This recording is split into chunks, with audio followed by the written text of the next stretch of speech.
Good evening, everybody. How's it going? Happy Monday. My name is Ron Tessing, and this is the brand new show on the Basement Show with Mr. Nast. It's Real Talk. And we're going to be talking some serious movies every week with you guys. We want you to make sure that you're being full participants with us here. Actually, normally I'd be joined by Dave Clayton. Unfortunately, he is held up a little bit this evening, so he will be joining us in a little while. Instead of him, Mr. Nast has graciously agreed to join me to kind of fill in until Dave can slide into the show tonight. So thank you for joining me, John. Absolutely. Why not? All righty. So here's how I see this going, guys. And we this is actually the hi, Mama D. How I see this going is this is kind of the second time around for movie night. We did originally have a movie night back when the channel first began, and we kind of shuffled some things around, but we thought now would be a good time to bring it back and kind of broaden our horizons and kind of adhere to our principle of something for everybody. So we've gotten commentary that said that, there were people out there who wanted to see the show possibly come back in some form. So we listened, and here we are. So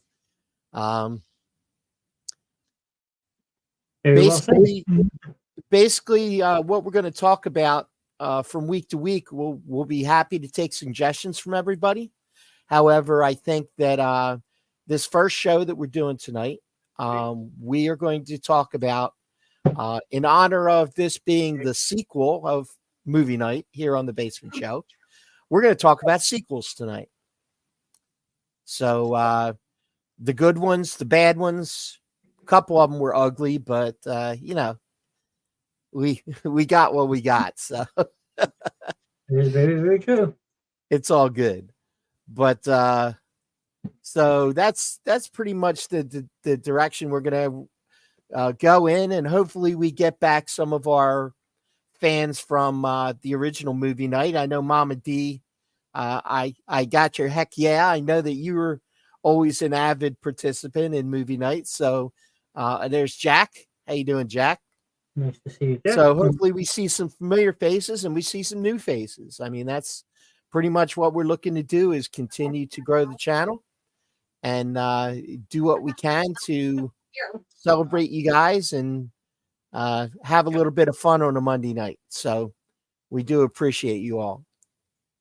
Got anything to add, Johnny, before we start to kind of get into the meat and potatoes of what we're doing tonight?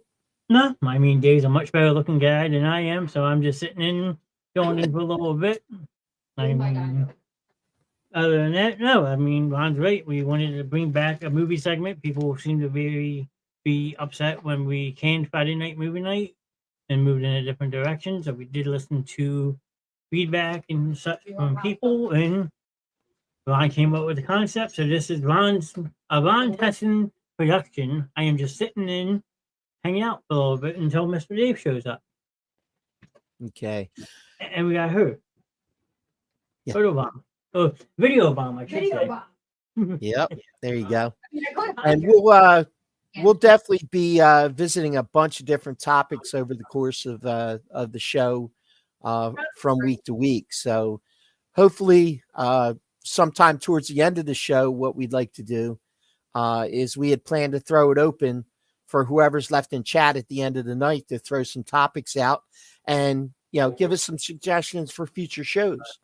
I mean, we're here for you. So whatever it is that you guys want to talk about, I just to give you a little bit of idea who I am and what my background is to be qualified for hosting this new show, Real Talk. I worked in the video business for about 18 years. I did grow up as an avid movie fan. Um, I would weekly I would attend a movie, at least one. Sometimes a lot more than one. I to go to a drive-in by myself because they showed 3 movies for the price of one. Hey, I'm in, you know. And the marathons they would have on the holidays, where you get like 7 movies over the course of the night, and and you'd also get a stale donut and a cup of coffee at like 7 a.m. on Memorial Day, the weekend of Memorial Day, or any other holiday where they would do the all night marathons there at the drive-in. So that was always really cool. Um, Horrible Christmas CG nightmare that was Cats. Yeah, that was that was definitely yeah. That, I get nightmares of James Corden at my back door ever since I saw Cats. Well, the biggest thing too, also, I'm not trying to age you at all, but like when I was a kid, going to the movie was like $6, $7. Now it's $20. So I can imagine when you started going, how cheap it was. I don't know if I'm supposed to be insulted by that. I'm not sure. No, actually, honestly, I grew up I was born in Gloucester City. So there was a theater in Gloucester City called the King Theater. It was on King Street in Gloucester City. And it was one of those old theaters that had been around forever, that had an organ, and it had the big stage in the front and everything else. The balcony, which they didn't use anymore. But yeah, that was a really old building. And we used to go to a Saturday morning matinee, and it actually only cost like 50 cents. And you would get, you'd get like a cartoon short, and then you'd get whatever movie it was they were showing. And also, when you were buying your concessions, they gave you a ticket. And then what they would do is, before the movie would start, they would draw a ticket out, and somebody every Saturday would win a new bike. Wow. And they gave away a bicycle every Saturday at matinee. So that was a cool place back in those days. But anyway, that's a long time ago. I don't think movies here I ever went to did any giveaways like that. I'm kind of jealous. What? Hey, Alan, how you doing? No, he's saying that his old movie theater, that they would give you a raffle ticket, and if you won the raffle, you win a bike. The fuck? Right? I'm waiting to have that shit. I'm gonna grow up as a kid. Yeah, that place was pretty cool. Yeah. I have to say. So yeah, so I spent about many years in the video business. First off, I worked for a little mom and pop video store back when they didn't even use computers to track the rentals. They had everything was on index cards. So you would take a movie off the shelf, there'd be an index card inside the movie. You would write down the name of the person that was renting it, and then you would paper clip it to their membership card, and you'd put it in a file, and then you would track everything that way before we started using computers. Sounds like But then once we started using computers, it made it a lot simpler. But after that, I actually worked for another little mom and pop store. And from there, I found out that in Woodbury, they were opening up a Blockbuster Video. So naturally, I went down, and I tried to, I went in, the door was propped open. So I walked in the door and I started looking around, and a guy came up to me and said, "Excuse me, sir, we're not open yet. We haven't opened officially for business." I said, oh, that sucks. I said, but I'm sorry, and I started to walk out. I said, can I grab an application? And he said, yeah, sure. He said, what's your background? And I said, well, I work in a video store. And he said, oh, really? And then we talked for a few minutes about movies, and he said, well, take a couple minutes to fill out the application. So I filled out the application. When I was done, I handed it to him, and he said, let me go make a phone call. So he went and made a phone call, and he came back, and he said, can you hang around for about 15 minutes? My district manager's, nearby, and he wants to come meet you. I said, sure. No problem. I can hang out, And then 15 minutes later, DM came in. We talked. And the next day, I was the assistant manager of Blockbuster Video in Woodbury, New Jersey. I was the 79th member to sign up for that particular Blockbuster. So that was my number, was 000079. So that started. I was there for 14 years. And then I was recruited by Hollywood Video, and I was with Hollywood Video for 3.5 years, including a year in Pittsburgh, Pennsylvania. With Blockbuster, I was on a new store project team that I traveled up and down the East Coast and helped with store openings. So it was quite a career in movies. So I think I got a little bit of a background. I like to think I do. Yeah, I would say so. I've got this steel trap of a mind that remembers every movie fact that, not everyone, but I remember a lot about movies. So, and I will tell you, my co-host that's going to be joining us every week, Mr. Dave Clayton. Dave Clayton, we'll introduce him when he comes in, but Dave is an actor. He was a writer. He was a producer, director. He's actually been in a feature film. And I'll let him tell you all about that. But he's also was a podcaster. He had his own show on Rumble. So I'll let Dave introduce himself pretty much. But Dave, the way Dave and I met is Dave worked for me at my last job. And when we would work together, we would get very little work done because we spent the whole night talking about movies. So it would just be a total back and forth all night long talking about movies. So he's got quite a bit of knowledge in the topic as well. Just as Johnny and I used to host the original movie night.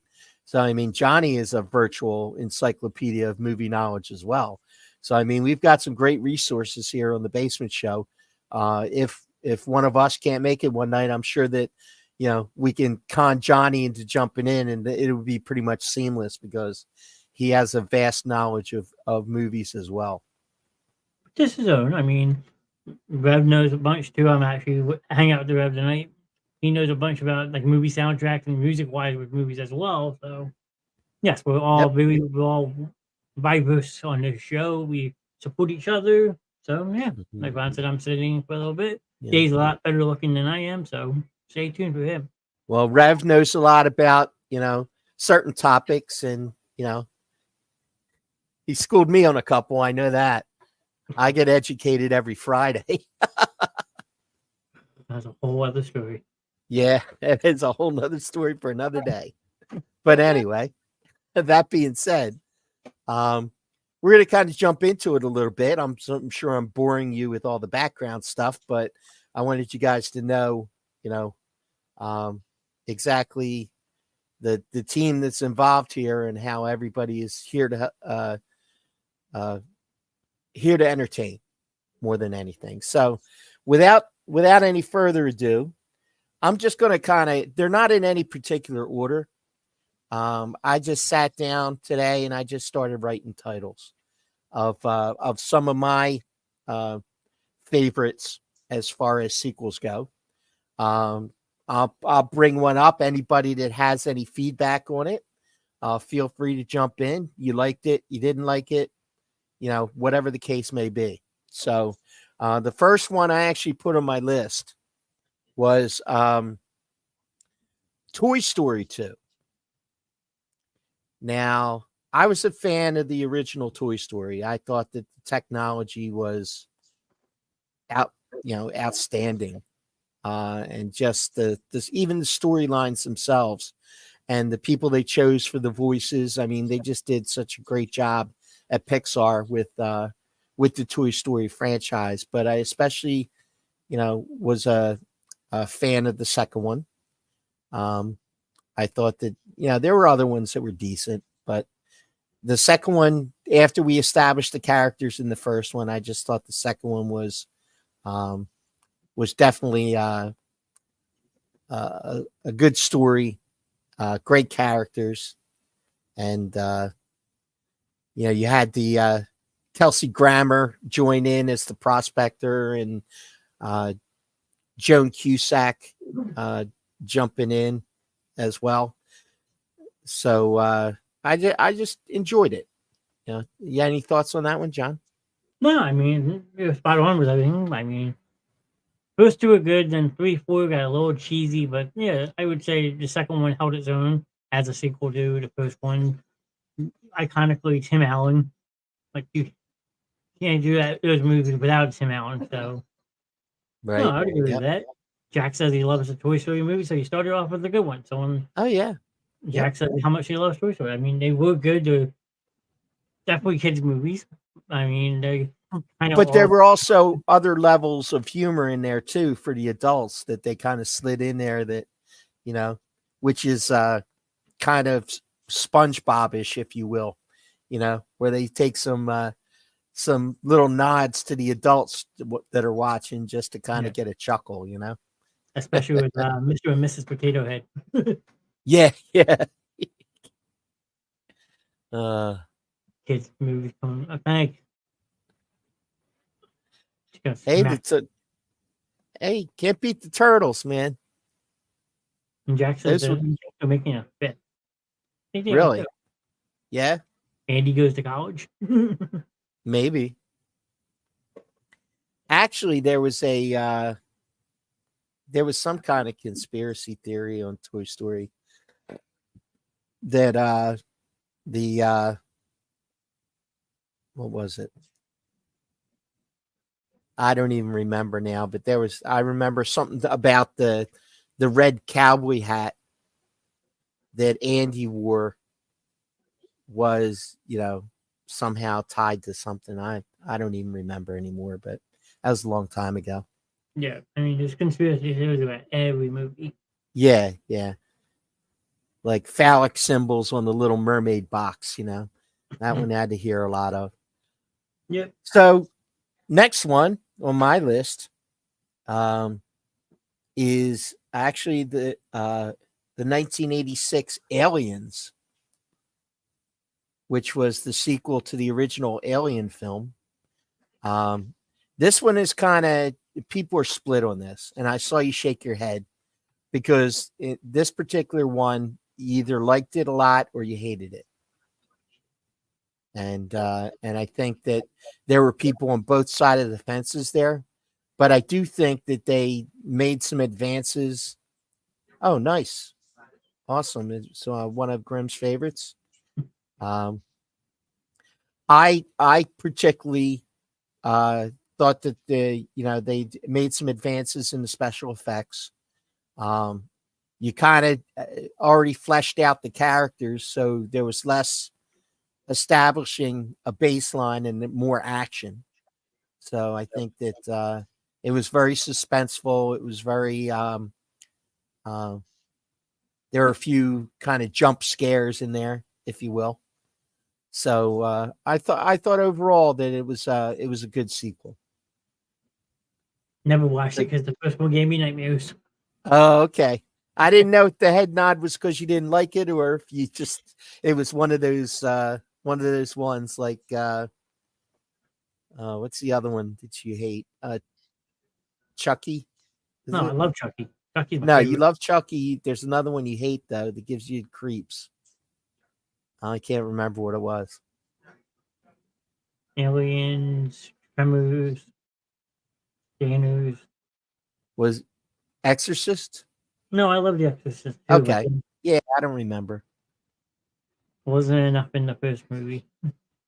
Yeah, I mean, they definitely, when you watch the first one, it was definitely clear that they were going to do another one. I mean, there was no doubt, especially when you spend that much on sets and CG and stuff. Yeah, usually that's going to guarantee at least, back in that day, it wasn't as automatic it is now. When an actor signs on to a role now, they automatically sign contract with an option for 2 sequels.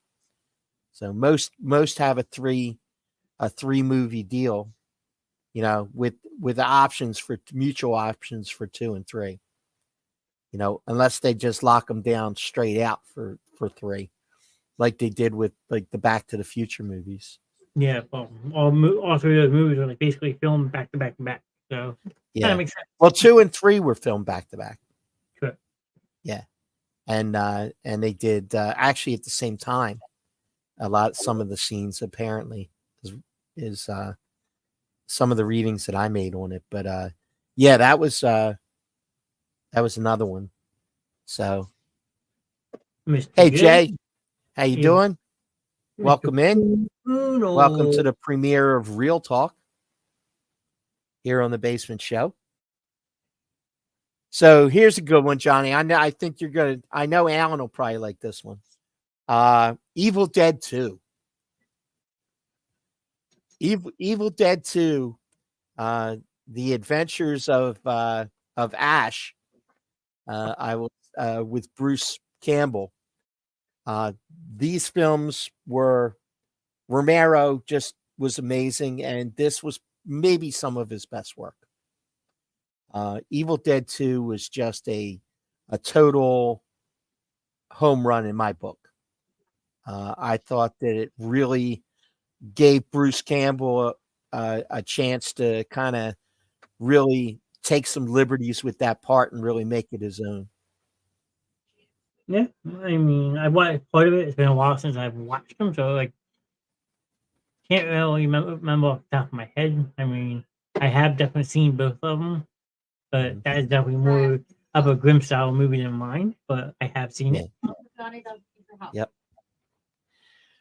So I wanted to throw my those two a couple out there first because they're ones that were kind of first ones that popped in my head. I kind of stream of consciousness kind of deal. Once I started on one, the second one's way better. I think the second was the absolute best one in the series. Well, I was waiting for it because I saw the comment. The first one wasn't bad, but there's always a but with the grim, so you gotta be careful. But yes, Grimm's got a butt. Is that what you're saying? Okay. So anyway, we're not gonna. Again, that's a Friday night topic. So next one I had on my list. Okay, I'll kind of throw it out there and see what everybody thinks, but and I'm going to go back a little ways on this one. 1974, the only sequel to ever win Best Picture. Before I was born. Don't know. Godfather 2. Godfather 2. Godfather 2 was the only sequel to ever win Best Picture. And it was amazing. I mean, you did not have Brando as in there as much as you had Al Pacino and Robert De Niro. Not to mention a bunch of the other stars that had appeared in the original. Where you had your James Caan, your Talia Shire. There's a big list of actors and actresses that were part of that. But Godfather 2 definitely was a piece of great cinema because it, like I said, the only sequel to ever win Best Picture. Yeah, I mean, you definitely don't see that anymore per se. So, I mean, you're flashing back 40 years. So, anything Martin Sinise back in the day, I would believe, had to be very good. Yep. That's a little before my time, but I have watched at least the first Godfather, and that was very well done. And then, like you said, the sequel won Best Picture. So again, like Evil Dead, first one was good, but the second one must have been way better. Right. And that's what I was kind of going with here when I was picking these first few out, the ones that I liked, sequels that I liked better than the first one, So I tried to stay away from a lot of the ones that had like multiple movies, like your Marvels and your Harry Potters and all those kind of things, because when there's like 7 different movies, it's hard to choose, which one was my favorite. So I just kind of skipped them for now, and I think we'll do like long-term series in another show. And I know we'll probably have a whole night just devoted to Marvel. So yeah, that's a 3-4 hour show by itself right there, buddy. Yeah, because me and Dave are both big Marvel fans. So yeah, that one might run a little long that night for sure. We might have to break that into 2 weeks. I would just make sure Mr. Ness has the next day off, and I'll just stay up all night with you guys. There you go. We could just get the 3 of us can just knock it out, man. That'd be awesome. Okay, so next one on my list, Rocky 2. Rocky 2, the story basically that continues shortly after the end of the fight, when Rocky and Apollo are both in the hospital, and they actually interact because they're in the same hospital after the fight. So that's kind of where the story starts. And on this note, take a moment to R.I.P. Carl Weathers, who was Apollo Creed, and Chubbs. Can't forget Chubbs. Can't forget Chubbs. Let's give him a hand. Now inside, yeah, got it. I had to do it. I wrote that down. I'm like, yeah, I gotta say it. Yeah. Thank you. But yeah, Rocky 2. Basically, Rocky wants to retire. He's living the good life.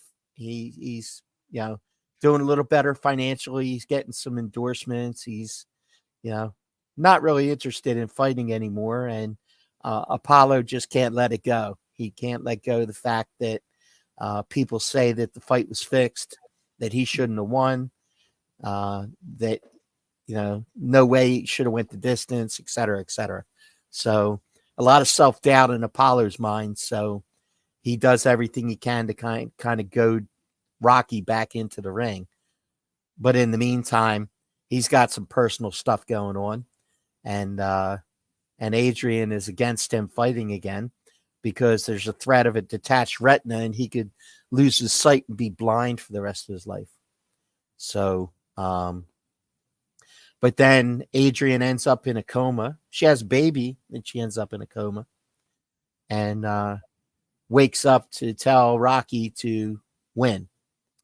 And then it goes from there. I don't want to spoil anything for anybody, but that's kind of laying out the groundwork of the great storytelling. Now, the one thing about this movie was that the studio was very much getting pressured by Stallone to allow him to direct the second movie.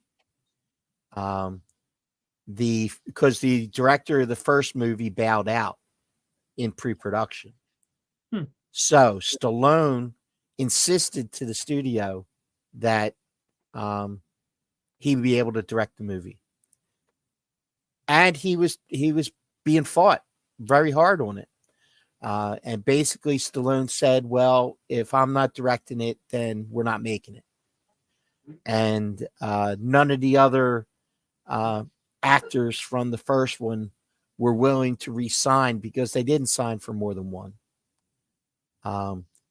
They wouldn't re-sign until they agreed to let Stallone direct it. So the rest is history on that.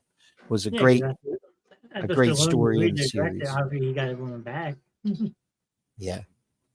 So no, I mean Rocky 2 is a really good movie. Good. It had a mix of drama and so forth in it. And then, like you said, Andrea wakes up from the coma after having birth of their son, and all she says is "win." And that should become a very inspirational thing in our area with the whole sports teams. And then you get the famous line, "What are we waiting for?" I was waiting for you to say it. Burgess married it. Yeah. The Penguin says, "Let's go." I mean, see, if I wasn't afraid of getting smacked on YouTube, I would actually pull that up. Hey, Matt, and then Jack's asking if we have seen the new Evil Dead movie. I have not. I have not seen a new Evil Dead movie, but honestly, it would be hard to measure up to the old ones, especially if Bruce Campbell wasn't involved. And then Alan says, a great underdog movie. Agree with that. Carl Weathers passed away. Who did he play in Rock? Apollo Creed. Yes. And unfortunately, people were busting jokes. Oh, Apollo Creed died again? I thought he was already dead. Yeah. I thought Drago finished him off, but, and actually, if you talk about, again, I tried to avoid the judging all four, we're all seven, and because I don't count the Creed movies as being Rocky movies. I think they stand alone. Yeah, I mean, you still have to go up to Rocky Balboa, which would make 6. Yeah, but I think that 5 was trash. I thought 4 was an outstanding movie with Dolph Lundgren as Drago and Brigitte Nielsen. Yep. The ex-Mrs. Stallone.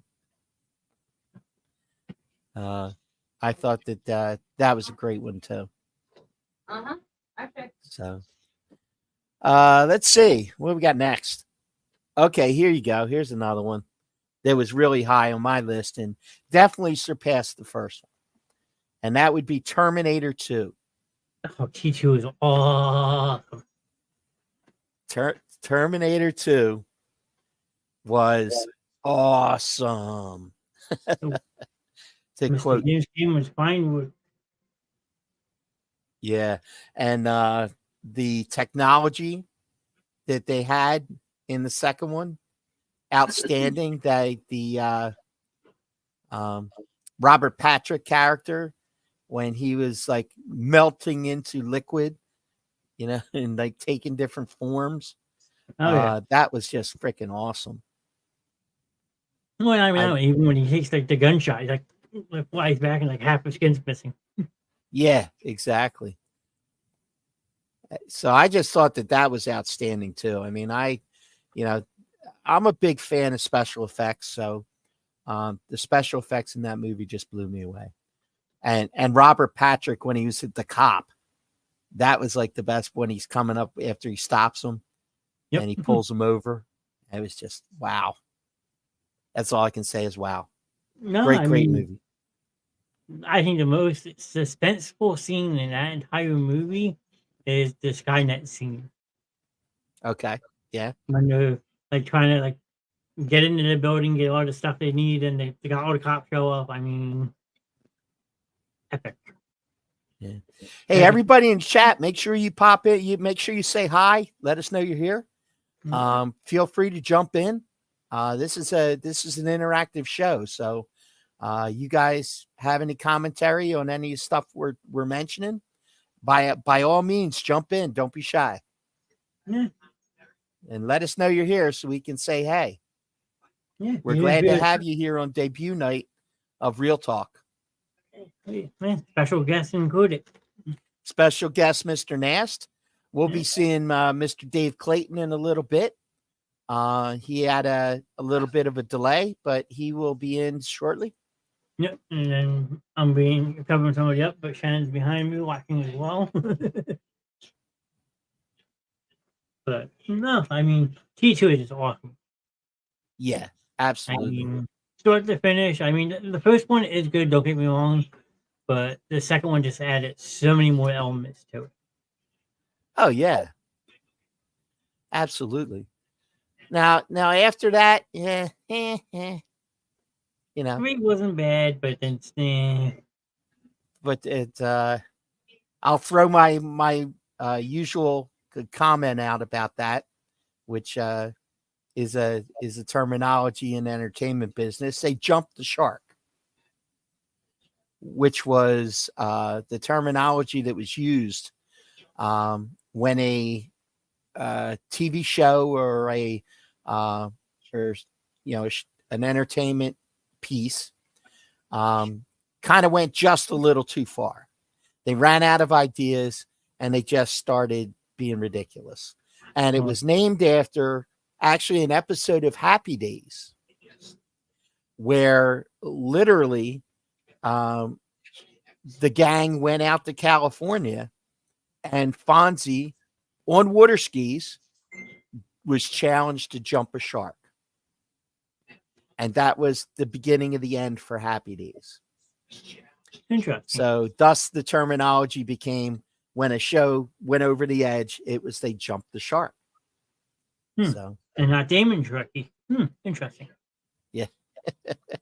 And Moore is putting up a challenge, and then another Shannon saying hello to me. Hello, Miss Stiles. Nice to see you. Come Hi, say hi Shannon. and maybe try it and stump the human movie encyclopedia. There's your challenge of the night. Say hi to Ron and see if you can stump him. Good luck. So I appreciate that. There you go. Shannon had one right there for you. Victim. I don't know.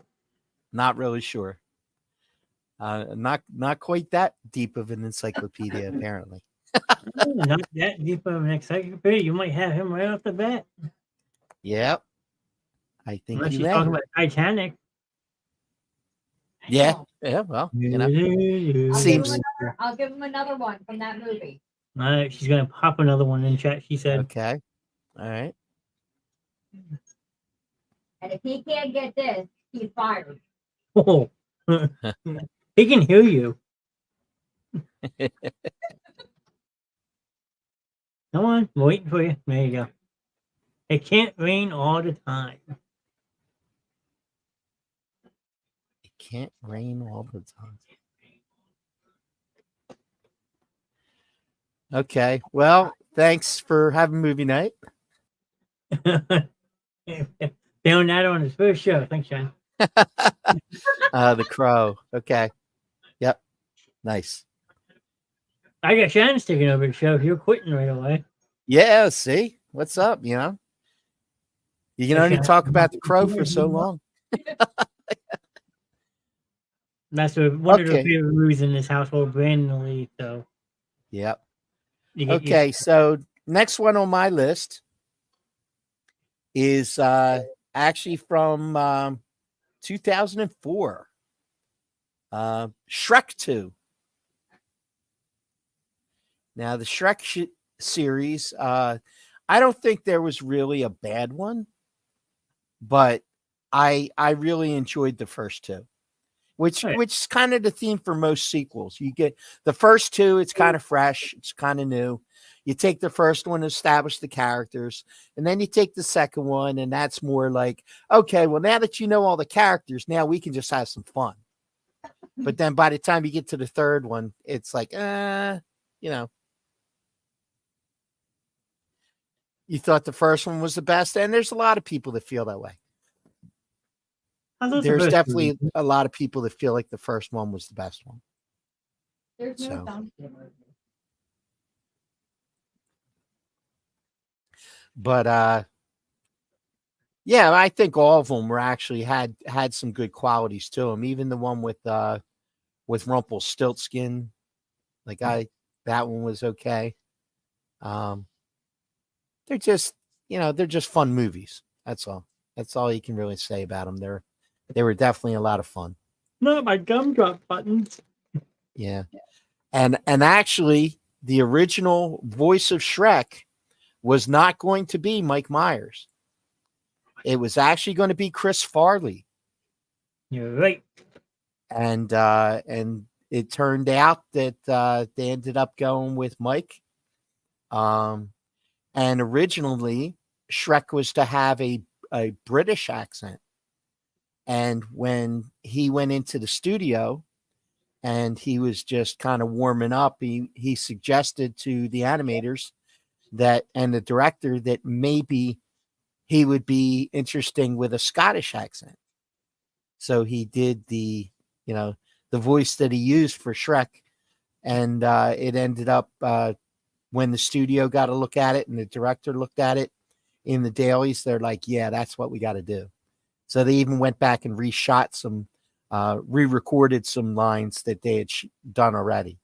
The Scottish Shrek. Yes. Interesting. So. See, that's why you're the master of this show. Okay, so next up on the list. And I kind of went against what I said because I said that I wasn't going to do a lot of these ones that had like a whole shit ton of movies in one series.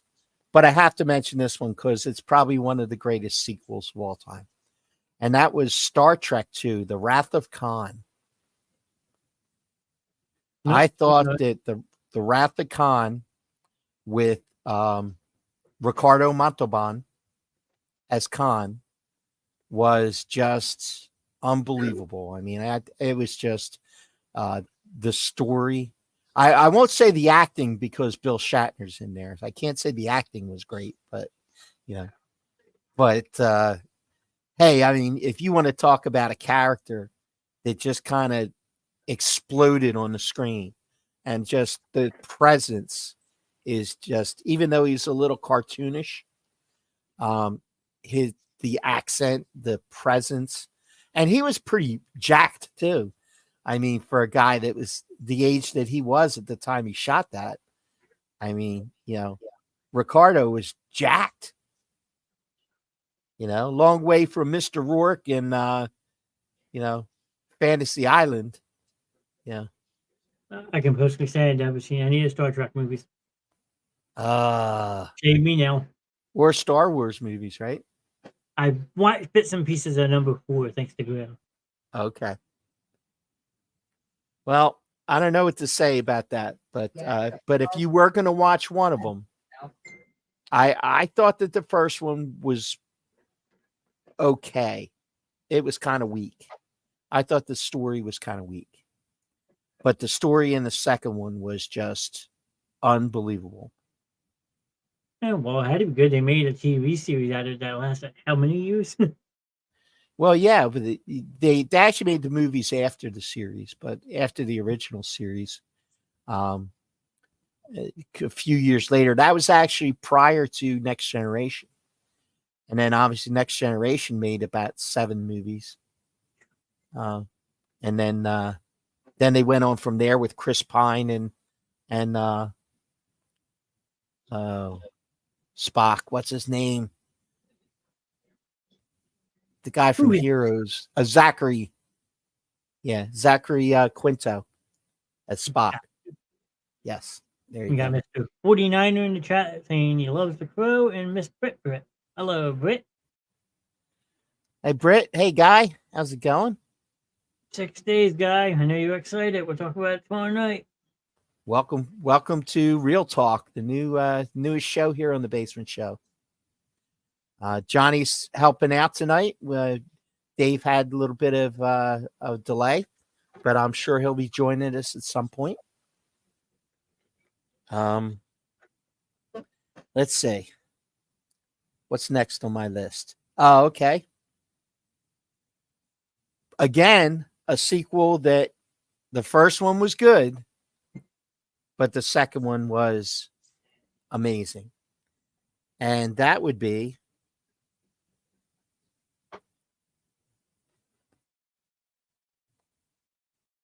hold on. And that would be Superman 2. Christopher Reeve. The Christopher Reeve Superman 2, which was the introduction of General Zod and that storyline and the fight scene in Times Square was absolutely epic. That was worth the price of admission just by itself. I mean, again, technology had advanced at that point. They had some great effects, but yeah, I think that Superman 2 definitely was up there as a great sequel. Really enjoyed that one a lot. And Gene Hackman and Ned Beatty and Valerie Perrine, for that matter, as Miss Tessbacher. All three of them together just played so well off each other for a little lighthearted comedic relief in the Superman movie. So had a sports movie marathon this weekend, Ricky Hill biopic, and American Underdog Kurt Warner. Hello. Yeah, I saw a little bit of that Kurt Warner thing. It was pretty good. Yeah. Oh, okay. Wow. You know what, Guy? I'm going to kind of agree with you there. He says Bill and Ted's Bogus Journey was better than the original. And there's one particular reason why it was better. And that was William Peterson as Death, as the Grim Reaper. Absolutely hilarious. I absolutely enjoyed that for sure. So, there. You can throw it out there anytime, Sean. I'm not big on quotes. I will tell you that. You want to talk to me about actors and actresses and stuff and directors and stuff like that, I'm good. But welcome to the party, pal. Hey, I am so sorry for the delay. Everybody, I'd like to introduce Mr. Dave Clayton. Hello, everyone. Who is our co-host here on Movie Night on Real Talk. So I'm going to take a break for a second, Dave. I'm going to let you go ahead and kind of introduce yourself and let everybody know, your background and how we came to put this together. So I will give the floor to you, sir. Sounds like a plan. All right, so where do I begin? I mean, cinema has been a part of my life for almost as long as I can remember. I would say around, 1995, and I swear I remember this. We had a VHS of Jurassic Park, and I was recreating the scenes as they were, playing on the screen, and my parents would watch me, and I would at first reenact the dinosaurs, but then, and this started my love of acting here. I took a fascination with the Robert Muldoon character played by Bob Peck. He was the game warden for the park in question. And I would adapt his mannerisms and just the sheer presence that I would come to learn Bob Peck would exhume through all his productions. He ended up becoming, to be honest with you, my favorite actor of all time. But even then, I was just a wee lad, as they say. And I just enjoyed playing characters and developing stories using my imagination, something that kids, if I may say, are lacking these days. But that's a whole nother topic of discussion. We're here to talk about film. And as I got older, I remember begging my mom for a camera. I believe I was 8, 9, around there, something approximately. And my dad was like, "Oh, he's gonna break it. It's too expensive." And this, of course, was way back. There was no digital; it was all the cassettes, and these things were bulky as all hell. But my mom's like, "Oh, he's the next Steven Spielberg," and so she talked him into getting me my first camera. And I took this thing and I cherished it like it was my baby. And I got all my friends together, and we used to make these really cringe-worthy videos. Looking back on it now, but it was a start for someone who was just getting the feel of creativity. And there were movies like, oh God, even just bring this up now, Monkeys from Mars, Zombie Hotel. Like, it sounds like some B movie schlock, but I was just a kid and I was just trying to put things together. But it wasn't until I was around, 12, 13 when and I neglected to tell you all this, but I was a military brat. My dad was in the Air Force, so we moved all over the country, Italy, Germany, Turkey, you name it. And in 2005, September 21st, and the only reason I remember that date is because the year before, September 21st, 2004, the original Star Wars trilogy was released for the first time on DVD. See, if that will give you any ideas to my knowledge of film, there you go. There's one example. Anyways, September 21st, 2005, moved to Williamstown, New Jersey. And I ended up getting involved with the middle school plays, the productions, things like that. And it was then that I realized 100% this was more than just making some stupid video or goofing off. Because now I was in a production for the time, of course, middle school, but that was structured and there was a game plan involved. There was going to be an audience watching it. And that was my test to see, okay, can I perform in front of like 50 to 100 people? And I was nervous as all hell, but at the same time, I had that passion. It was slowly leaking out, rising within. And I ended up doing that. Death by Dessert. I can't believe I remembered that. Death by Dessert. You can find it on Google, I'm sure. But that was my first real play. And I had so much fun with it. And I'm like, okay, I definitely want to do this for a living. And I ended up doing various other productions for the middle school. And then I found out about a school called GCIT, Gloucester County Institute of Technology. And they had a performing arts program. And you had to audition for it, show your acting chops, as they say. And I went in anxious as all hell, but I gave it my best. And I must have been good enough because I got in. There was only 13 people that made it out of I can't even imagine how many were there. I do remember there were quite a few in the audience in regards to the audience of people who attended these auditions. I do remember that. And all of us had to, we had a number. We had to go up and then do a specific scene that we chose to perform in front of the teachers. I forget what I did, but regardless, I got in.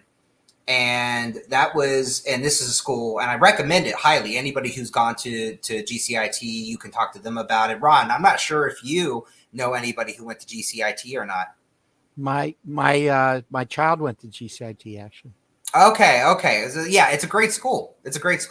I highly recommend it. But anyways, I attended there and did several productions. And the first one was James and the Giant Peach. And I opted for the role of the old man who, if you remember in because I always get confused now because you got Disney Plus, but they have films now that are not made from Disney and they just include them in there. But it was, Pete Postlethwaite, I believe, is the actor's name who played the old man in that version. I loved that part. And I was just like, I got to have this. So nobody else wanted it. They wanted all the bug characters and, of course, James himself. But I wanted the character, like the odd one out. And so that's what I went for. And I got it. And it just cemented further in me that's what I wanted to do. But then it got a lot deeper than that. I just happened to not get into too much detail here. My parents got divorced. My mom ended up getting involved with somebody whose cousin, I believe. Nephew. His name is Frank Williams. He owns American Dream Machine here in New Jersey, and they do a whole bunch of independent films. They've worked with Hollywood directors, producers.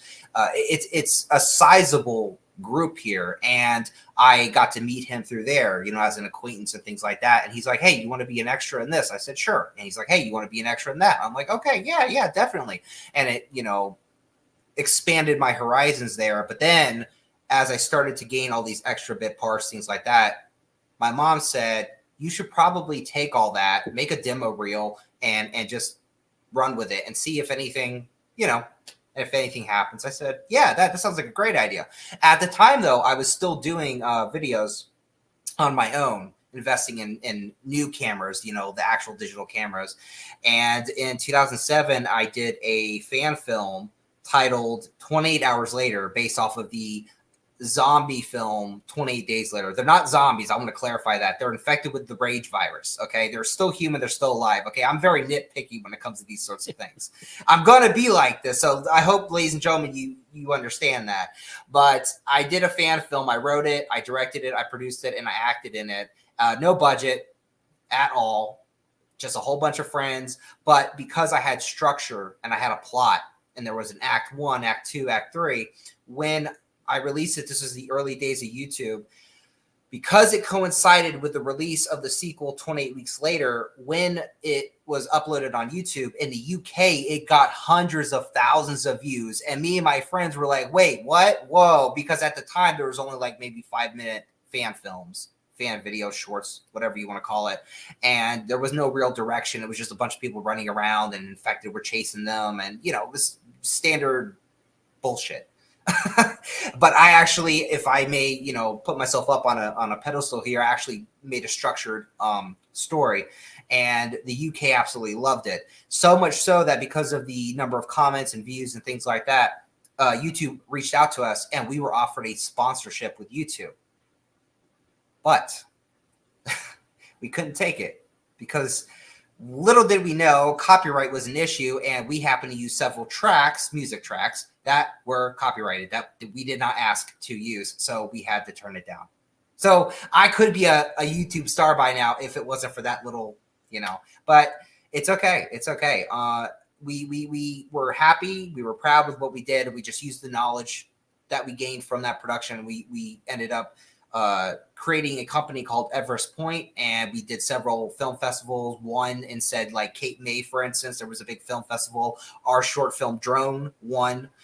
We did a whole bunch of things, and we're getting a lot of, you know, we were getting a reputation. It was a lot of fun, and it just happened like that over the years until, again, I will not go into excruciating detail. But I had a falling out with one of the founders. I ended up separating myself from the company. And then later, my other good friend who was still involved with the company also became disheartened with the way things were going with Everest Point, and he left too. And then he kind of just ended up getting into the video game industry, and now he's actually on Twitch. His name's Ron Powick.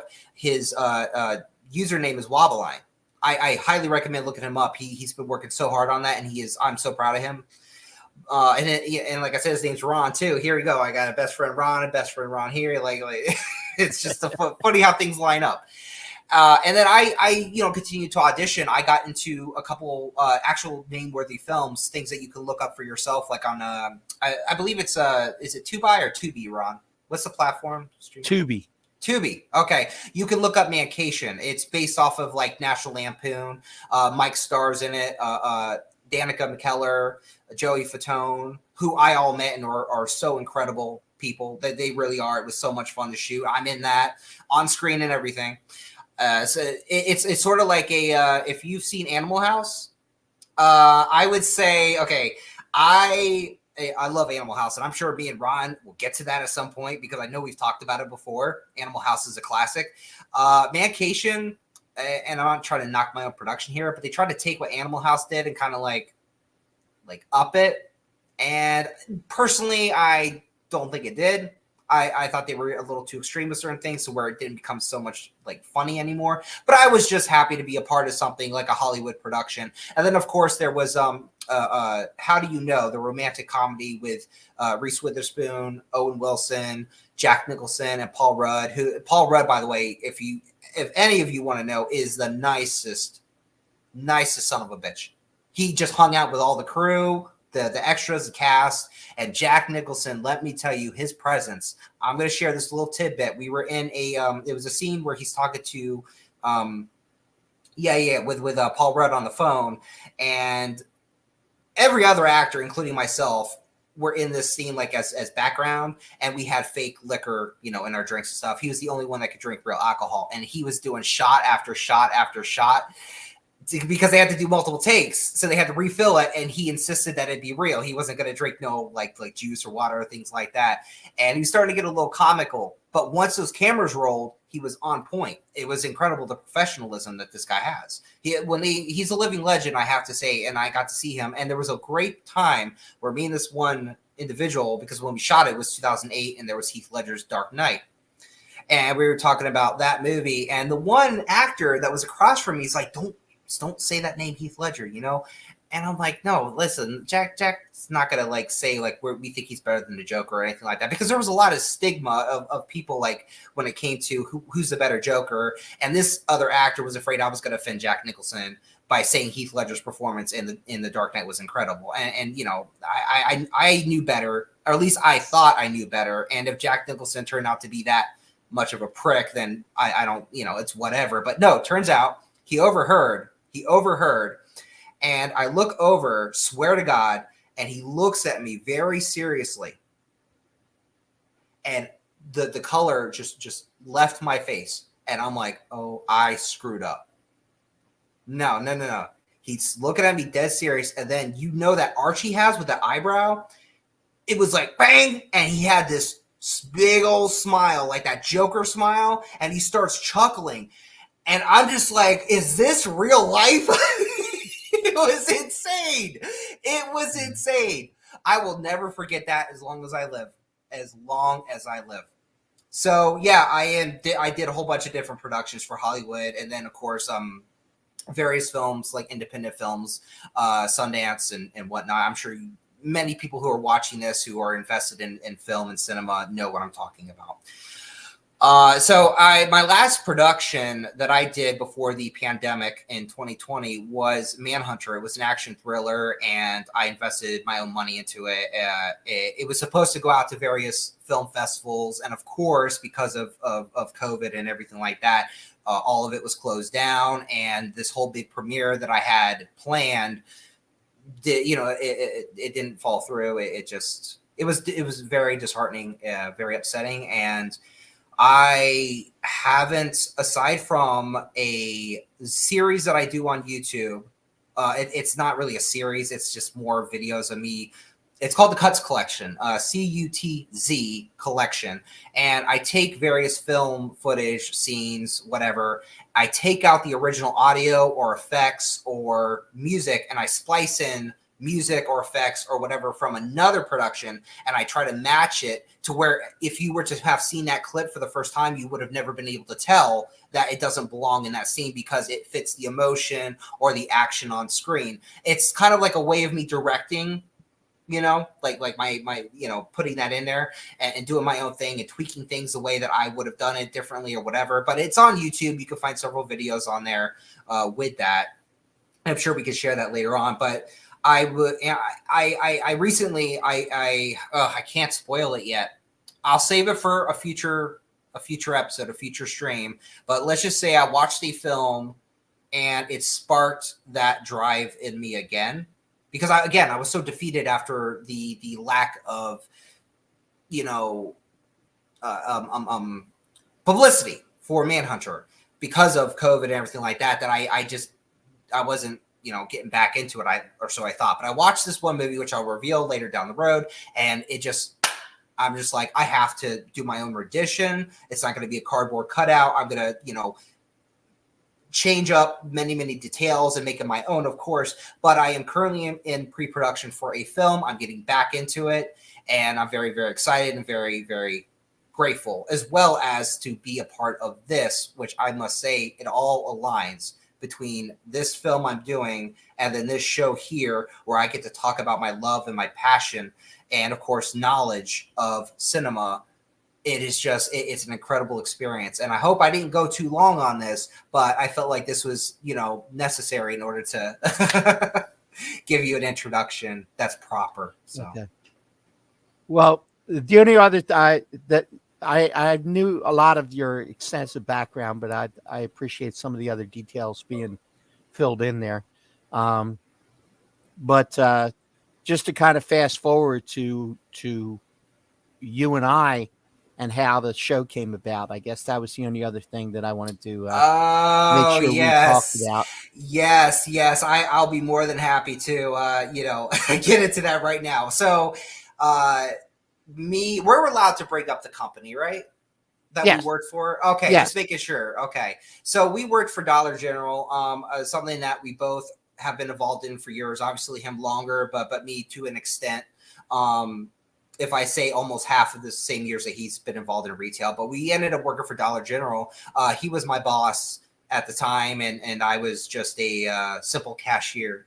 But I forget exactly what led into it, but there was a moment when we both discovered, it might have been your playlist actually, with the music and things like that. And then you brought up something in regards to a film associated with said track. And then I was just like, oh, okay, you know about that? Well, here's this. And then you go, huh, well, actually, and then I'm like, really? I don't think so. And then you were like, let's check it. Let's look it up and see who's right. I do remember something along those lines. Yeah, And it sounds about right. many times, this would happen. And a lot of times it would be, there was never really a who was better or who knew more. It was kind of, it balanced itself out is what I'm trying to say. Like, Yeah. and it was incredible. And I know I may like dare say this here, but I'm sure you were surprised that I knew. I was. I was happily surprised because we had some great conversations, and we're going to translate them into every week here on Real Talk. So, everybody in the chat, I mean, between all of you and Dave and myself, I think we can have a really great time. Just to jump back for a second, Ken, if you're still here, thank you. There are other fans of Tubi here. Guy mentioned that he seems like, he's on the Nicholson Joker camp as opposed to Ledger. Oh, okay. So that's a debate for another day.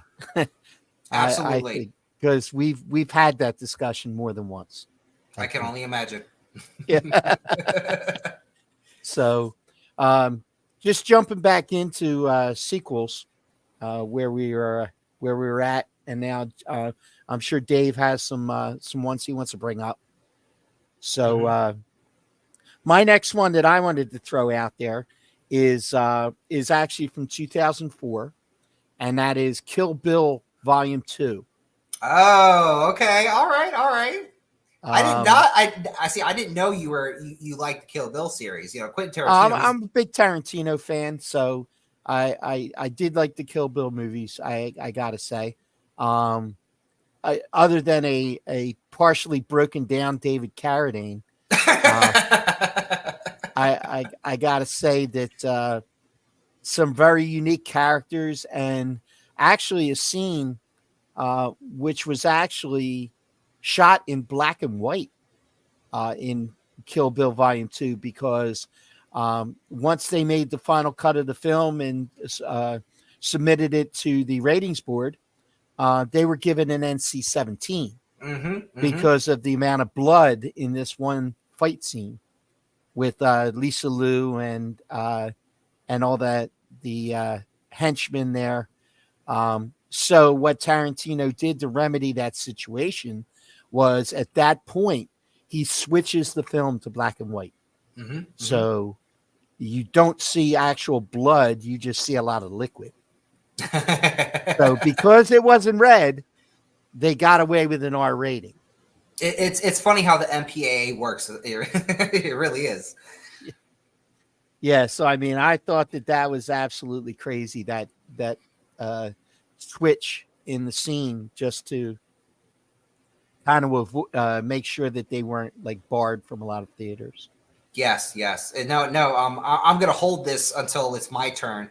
But it's funny that you mentioned this whole censorship and MPAA, because it actually directly ties into one of my favorite sequels. Okay. Well, feel free to jump in and rattle a couple off. I'm happy to hear your list. Okay. Before I reveal this, I'm just curious. Just name the titles of what you've already talked about. I just want to. I'm just curious. Okay. I talked about Toy Story 2. Okay. Godfather 2. Oh yeah. The only sequel to ever win Best Picture. Aliens. Evil Dead 2. Rocky 2. Terminator 2. Shrek 2. Star Trek: The Wrath of Khan. Superman 2. And Kill Bill, and that's the ones we talked about so far. Wow. Okay, so a couple of those were on my list, but that's on me. That's on me for not being here. Which I apologize for. But no worries. I'm gonna make sure that does not happen again. Believe me. But yeah, I will get into a couple of mine, but for starters, if we're going to go back and forth, like take turns, which is cool too. I would like to bring up, because I just saw it recently on TV on Paramount, was Indiana Jones and the Temple of Doom. Okay. Okay. Yeah. So which it's a sequel as far as it being released after Raiders of the Lost Ark, but it's actually technically a prequel. I don't know if you know that. Right. Yeah, it's a prequel to Raiders of the Lost Ark, so the story takes place before that. But with the MPAA, there was G, there was PG, and then there was straight up R, and then of course we know there's higher ups after that. There was no PG-13. Right. Temple of Doom was previewed, and they couldn't quite say it was R material, but it also was not PG. Obviously, you've seen the film. I'm sure many people know it's pretty grotesque. It's not extreme to the point where it has, an R rating. So they all got together and deliberated and came up with the newfound PG-13 rating, and that's where it started. Oh, okay. That's interesting to know. Yeah. I was like, oh, that's pretty cool, actually, that it was Indiana Jones that did that. But Temple of Doom, I would say was because Last Crusade was great, Kingdom of the Crystal Skull debatable, and then there's the newest one, which I haven't really quite come up with an opinion on just yet. I think I need to watch it another time. But I feel like Temple of Doom really raised the bar when it came to the collaborations between both George Lucas and Steven Spielberg. When you compare their previous collaborations together, I thought that Temple of Doom was a new phase for them going forward. I don't know if you had any particular agreement on that or not. No, absolutely. I think you're right on the mark with that. Yeah. Go ahead. I'm sorry. No. I want to hear what you have to say. No, I mean, I'm kind of deferring to you for the next couple because I wanted you to make sure you got a good part of your list in, because I've been rambling on for a while. So I'm happy to take a back seat, and I'll just jump in where I see fit. I just throw this comment up there. Guy commented about the black and white scene in Kill Bill. So I just wanted to highlight that and say that apparently is one that made a big impact with a lot of people. Yes. Excuse me. But no. Indiana Jones and Temple of Doom was incredible, and I used to be all over Raiders of the Lost Ark. That was my favorite. But over time, as I got older and I understood, the intricacies of putting together a production in a film, and I realized how much more blood, sweat, and tears were put into it. Even Harrison Ford himself, unlike the first film, actually took the time to bulk up.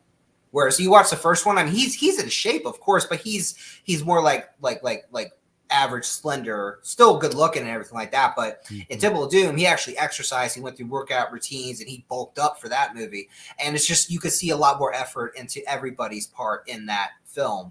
And it was really cool. It's really cool. But he wasn't in get the hell off my plane shape, Yeah, true. Yeah. That was before he became president. Yes, but that was the Air Force One's awesome. I that's a guilty pleasure of mine. Gary Oldman. I mean, come on, you can't go wrong with any movie with Gary Oldman in it. I'm sorry, he's one of the greatest character actors of our time, anyway. Amazing, in my opinion. Amazing. I love his character in Leon the Professional. Yeah, that was Natalie Portman. Jean Reno, that's a classic, but it's not a sequel, so I got to get back on track here. Did you, because I know, like, for instance, you mentioned Godfather 2. I forget, did you mention Empire Strikes Back? No, I tried to stay away from the series type movies like the Harry Potters and the Star Wars ones, because I figured that would be another topic for another night in the really, because it was hard to choose between 12 different Star Wars movies. Okay. No. But feel free if they're on your list. Absolutely, let's go. Let's get into them. Guy mentions Mighty Ducks too. I mean, I like the Mighty Ducks series. Yeah. I'll watch them from time to time. Emilio Estevez, like, yeah. But oh gosh, Emilio Estevez, another great sequel, Young Guns 2.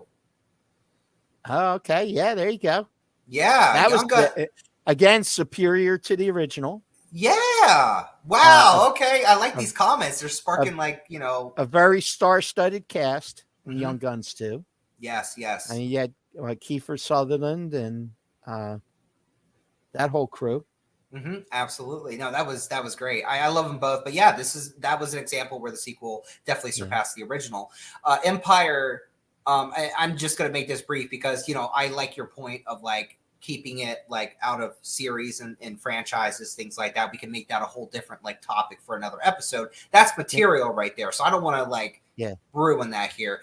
But what I enjoyed about Empire, just to make this real brief, I promise, is that it wasn't directed by George Lucas. It was Irvin Kershner. I believe I'm pronouncing his name correctly.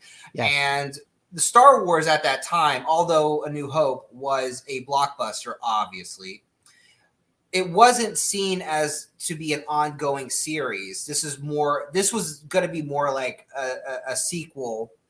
And then it was just going to like George Lucas had ideas for Return of the Jedi, initially known as Revenge of the Jedi.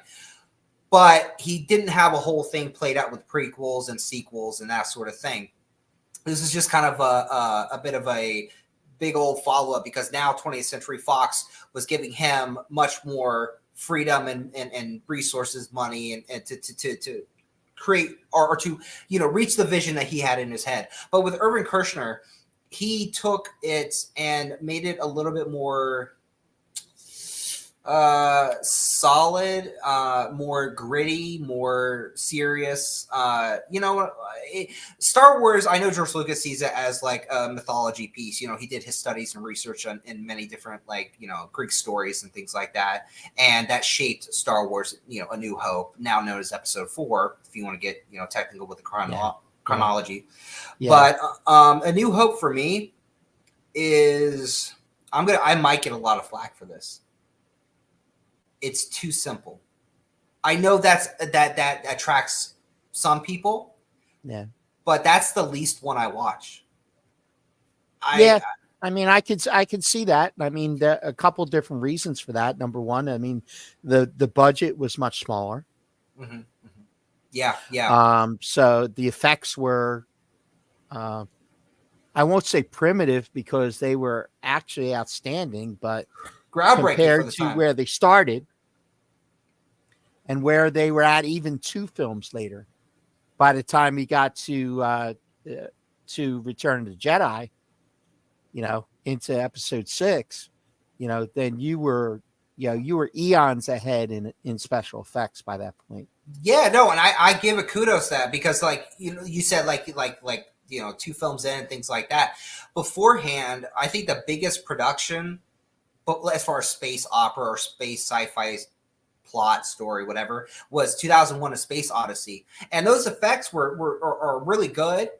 But Star Wars definitely amplified it to 100 when it came to those sort of special effects and the models and things like that. Like, I will say this: out of all of the Star Wars movies, the Death Star battle is my favorite fighter, firefight or whatever.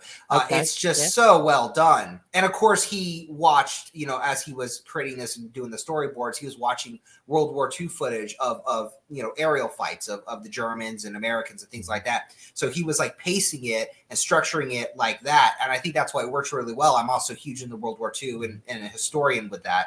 And I respected that. And it just felt really real. Even in a sci-fi setting, it felt very real. So when someone went down, I really felt that. So the effect of that and everything was great. But for me, one scene doesn't make an entire movie. The rest of it, I do love the performances. Nothing wrong with that. But I like complexity in my movies. I like to think. And that movie is just very ABC. And that's not knocking. I'm not knocking it. I'm just saying that it's just not necessarily my kind of thing. Well, and that's why there's chocolate and vanilla, But the other battle scene that I thought was really great in those was the when they brought down the Imperial walkers. Oh, With the Battle of Hoth. when they Oh, tripped them so in Hoth. good. Yeah, when they circled and tripped them up. I thought That- those were pretty creative in that too. 100%. And that track, the musical score by John Williams in that particular scene, is actually my favorite one in all of Star Wars. Yeah. I just love it. It's just so like catchy and intense at the same. It's a weird like algorithm. I can't even explain it properly, but I can listen to that. I've actually used that track in one of my cuts collection videos. I mix it in with some Resident Evil scene, and it just works so well. But we'll move on from Empire because I do want to. Yeah, you have a good point. We'll save that for another time. But I wanted to bring it up because I do generally like it better than A New Hope, and that's what the theme is here. Is our favorite sequels. Am I right? Yeah, absolutely. Okay. Here, guys got a couple here in the chat that you mentioned. These City Slickers too. Yes. I wasn't a big fan of the City Slickers movies. I do like Billy Crystal a lot, but his supporting cast in that I think was, okay. Mm-hmm. I mean, I can only get so excited about Daniel Stern, and unless you get to the next one on this list, which is Home Alone 2. Yes. Lost in New York, which I thought was definitely a jump the shark situation there, and not to mention the fact of certain guest stars in it, but that's a cameo by certain. I know exactly what you're talking about. A certain New York real estate person who was leasing out his hotel for the shooting of the movie. And the only way that they would agree to allow them to use the Trump Tower was if Donald got to appear in the film. That was his condition. Yeah. So they had to actually write that in after the fact. I'm surprised they didn't splice that out yet or cut it. Yeah. Down the hall and to the left. Yep. There you go. Mm-hmm. So I just real briefly, Home Alone 2. So you like the first one better? I did kind of like the first one better. I thought I did like the fact that they brought back Pesci and Stern though. Because I thought that honestly, I thought that they were a big part of the movie.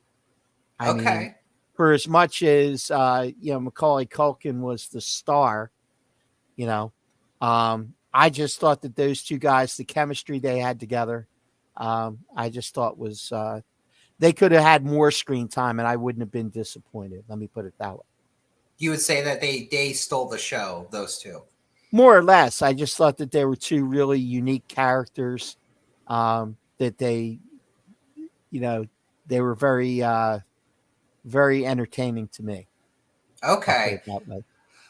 This is a real interesting dynamic because I will say that the first one is a more stable film, meaning that it's a lot more linear in a good way, not a basic way or a simple way like I was just mentioning with A New Hope, but with the second one, with Home Alone 2 Lost in New York, I liked that it was because it was a comedy. It wasn't like a serious film, drama or whatever. It's just a comedy, John Hughes and everything like that. But it was kind of all over the place, a little bit more colorful, which reminds me of another sequel that I actually didn't even intend to bring up, but I also really, really like, but actually brings up a really good point where you have a first film, like an initial film, and then a second one, but they're both so different. You can't really say which one is better because they each go for a different objective and they both reach those objectives. And I say Gremlins 1 and 2. Yeah. Okay. Gremlins 1 was definitely much more darker than the sequel. The sequel was like fourth wall breaking and just like gimmicky and things like that, but it was intentional. Yeah. So they were two very different productions, and because of the love that was put into each of them, they both were so phenomenal, at least in my eyes, that I can't choose between the two. So those are one of those like examples that I'm 1 and 1A. Yeah. It's Yeah. and it's cool because I want to ask you, have you ever had that situation with any film? Oh yeah, absolutely. I mean, I don't know that I could rattle one right off the top of my head, but I mean, I can tell you that there's been many a time where I had two films that were, right neck and neck. Absolutely, positively. So, little tiny bit of Gremlins trivia. Oh, okay. The voice, I know you're going to know, but I'll throw it out to the chat. The voice of Gizmo. Yes. The actor who provided the voice of Gizmo. Anybody got any clue?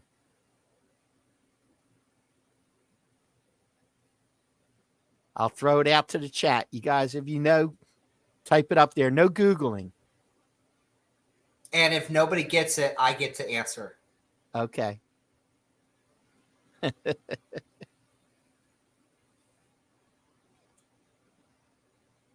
What you got, guy? What you got, Shannon? Let's see it. That is correct. Howie Mandel. Okay. I was hoping to show off a little bit, but all right. Yeah. That's a good one. That's good. See, you got good movie fans when you can throw something out there and you know that somebody's going to get it. Yes. It's kind of like when we did the original movie night and you were in the chat.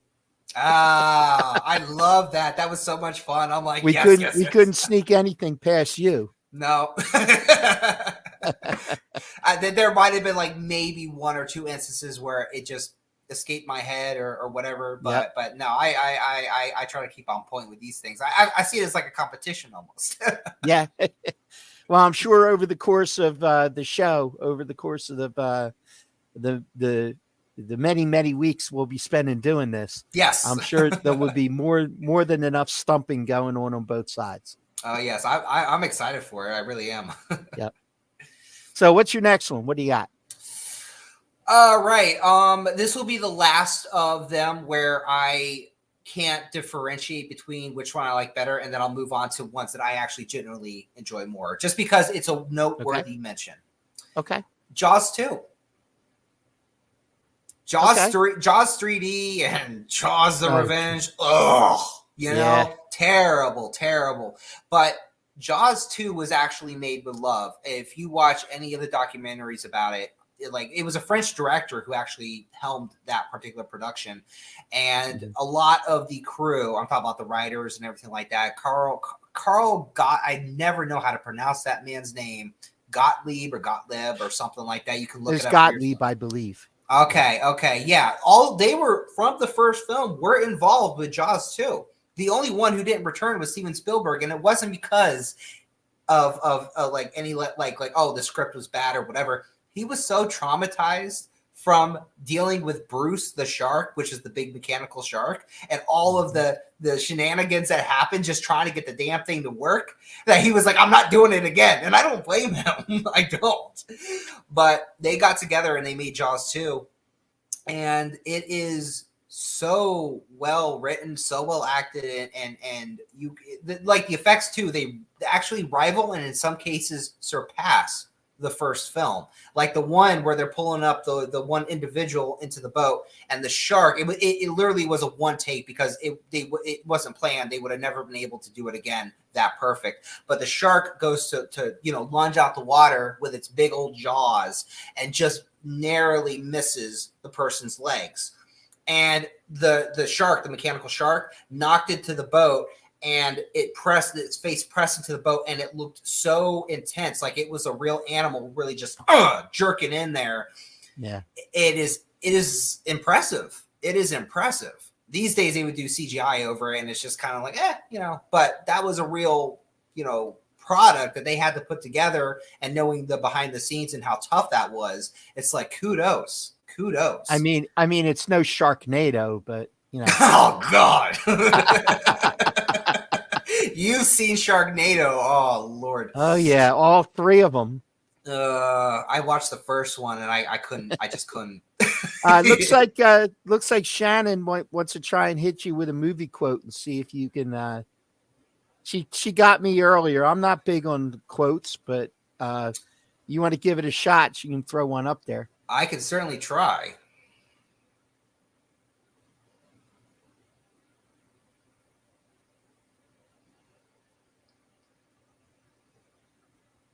Okay, here we go.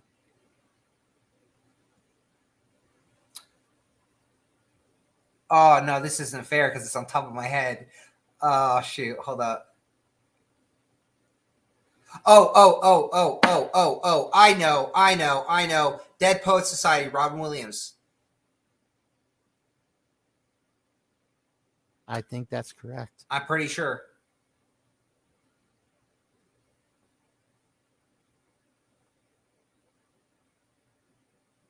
There we go.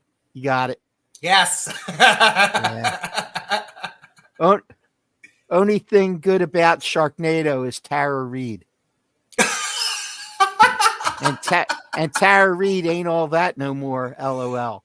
Okay. No, she had her spotlight with American Pie, and after that, it just went down. That was the two best things about Sharknado. Tara Reid. Yep. Left and right. Oh, that's funny. Yeah, no, because oh god, that's another series too. Those early 2000s shock comedies. Yeah. Obviously this is we're talking about sequels here, but I can't believe I'm saying this, but American Pie 2 was even better than the first one. But that's as much as I'm gonna say. That's not even a complimentary thing. It's just I don't know. I don't know what I'm talking about. Oh shit. Shannon Elizabeth, right?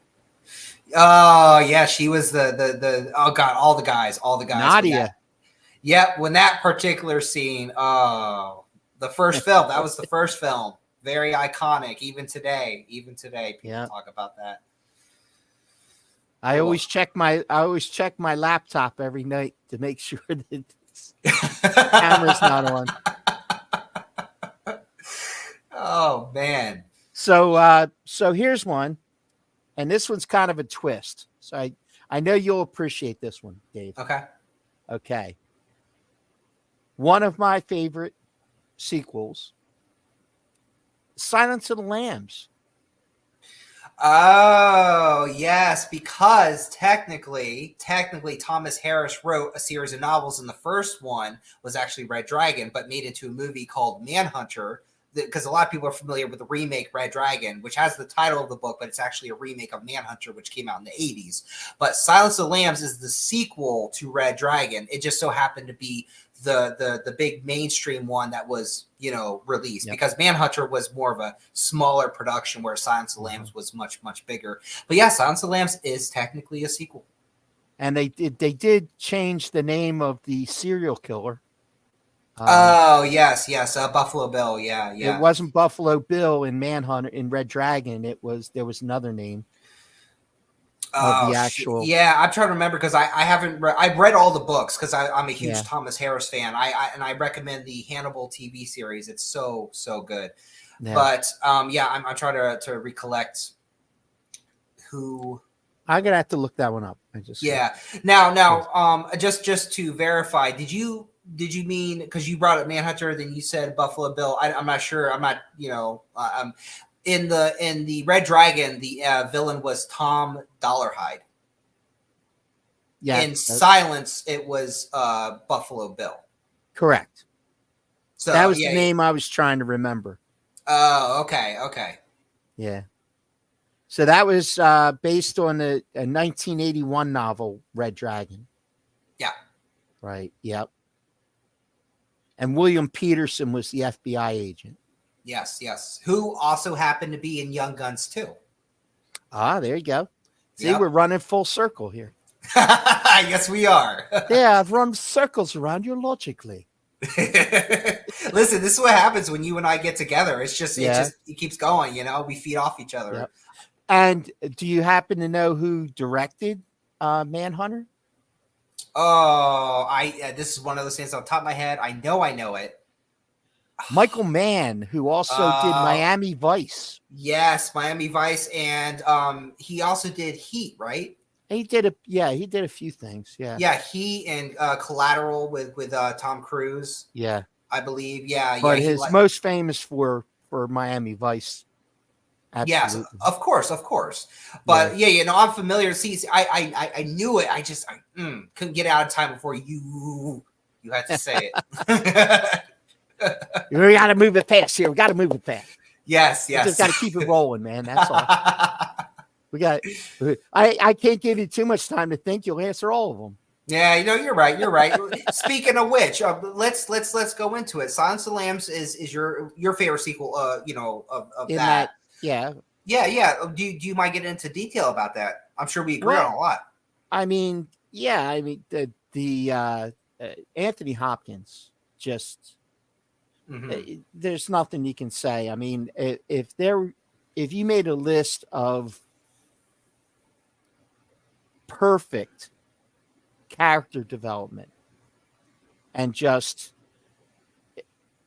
consuming a part, I mean, I would say that portrayal of Hannibal Lecter, I mean, honestly, the first time I ever saw it, I was terrified.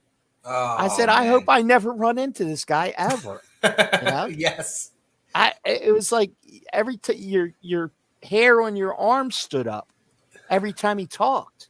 And if you can elicit that kind of a response in developing a character, I mean, that is the mark of a true genius as far as an actor goes. Yes. And I thought that Jodie Foster was a perfect foil.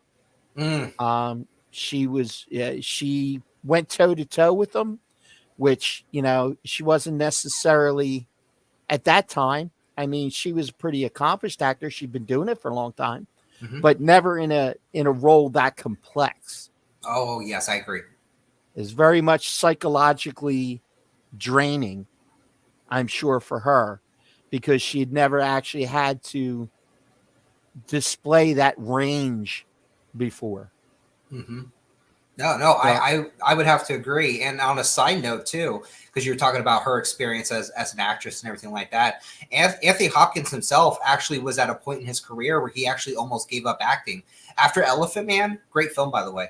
He didn't get a whole lot of big like starring roles after that, and his career was starting to dwindle a bit. And this particular script, Silence of the Lambs, sparked kind of like what I was describing earlier about my own projects and things like that. He's just like, I'm gonna try this out. I'm gonna dive into it and have fun and see what happens. And turns out most people associate him with Hannibal Lecter. It's crazy how that works. Yeah, it really was. And I mean, I just thoroughly a classic film. Best picture, best actor, best actress. It pretty much swept that particular year, I believe. Yeah, no, you're right, and it deserved all of the absolutely acclaim. Yes. Yeah. You were talking about like his presence, giving you the heebie-jeebies, which I agree with. But this is another example of the cinematography being so profound. I love the way that the symbolism was used with the moth. And then, of course, with the lambs themselves, that goes without saying. But also to get your, to immerse you in how serious and intense or the danger level. That's what I'm trying to go for here. The danger level of Buffalo Bill, for this example, is that final confrontation when it's in the dark. Yes. And he's got the night vision, and she breathing heavy. You can see it. She is scared to death, and you are just as scared to death for her because he is taking his time. He's so meticulous. He's watching her. He's flicking his fingers at her, hair, making her hair stand up with the static electricity. Yes. Come on, that was awesome. The scene that I compare that to, and again, it was probably one of the most suspenseful piece of cinematography that I can remember, is in the original Halloween movie. At the very beginning, when the young Michael Myers sees his sister, messing around with the guy, goes into the kitchen looking through the mask, goes into the kitchen, is like, looking around, and then pulls open the drawer and grabs the knife. Mm-hmm. And then seeing the knife come into the shot, that would just blew me away.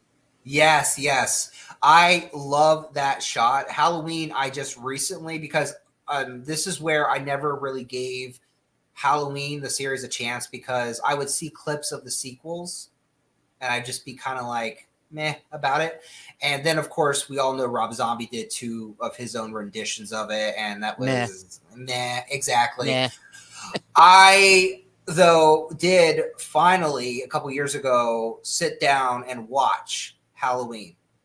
And it is, may I say, borderline masterpiece.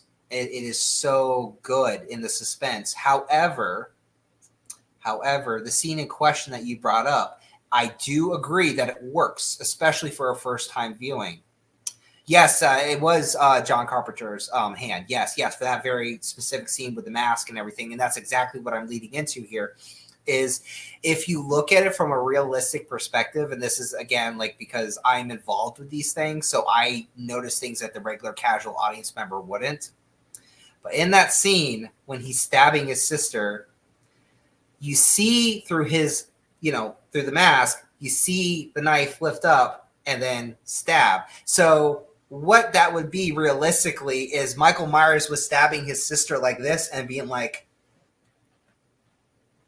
yeah, so that, when I don't want to ruin the scene. I'm just saying, like, those kinds of things I pick up on that other people wouldn't. I'm just like, that realistically wouldn't have gone that way, but it's an art form. Cinema is an art form. It's like a storybook, those kinds of elements work for that particular scene, I just, it's just something I wanted to point out, because that's just me.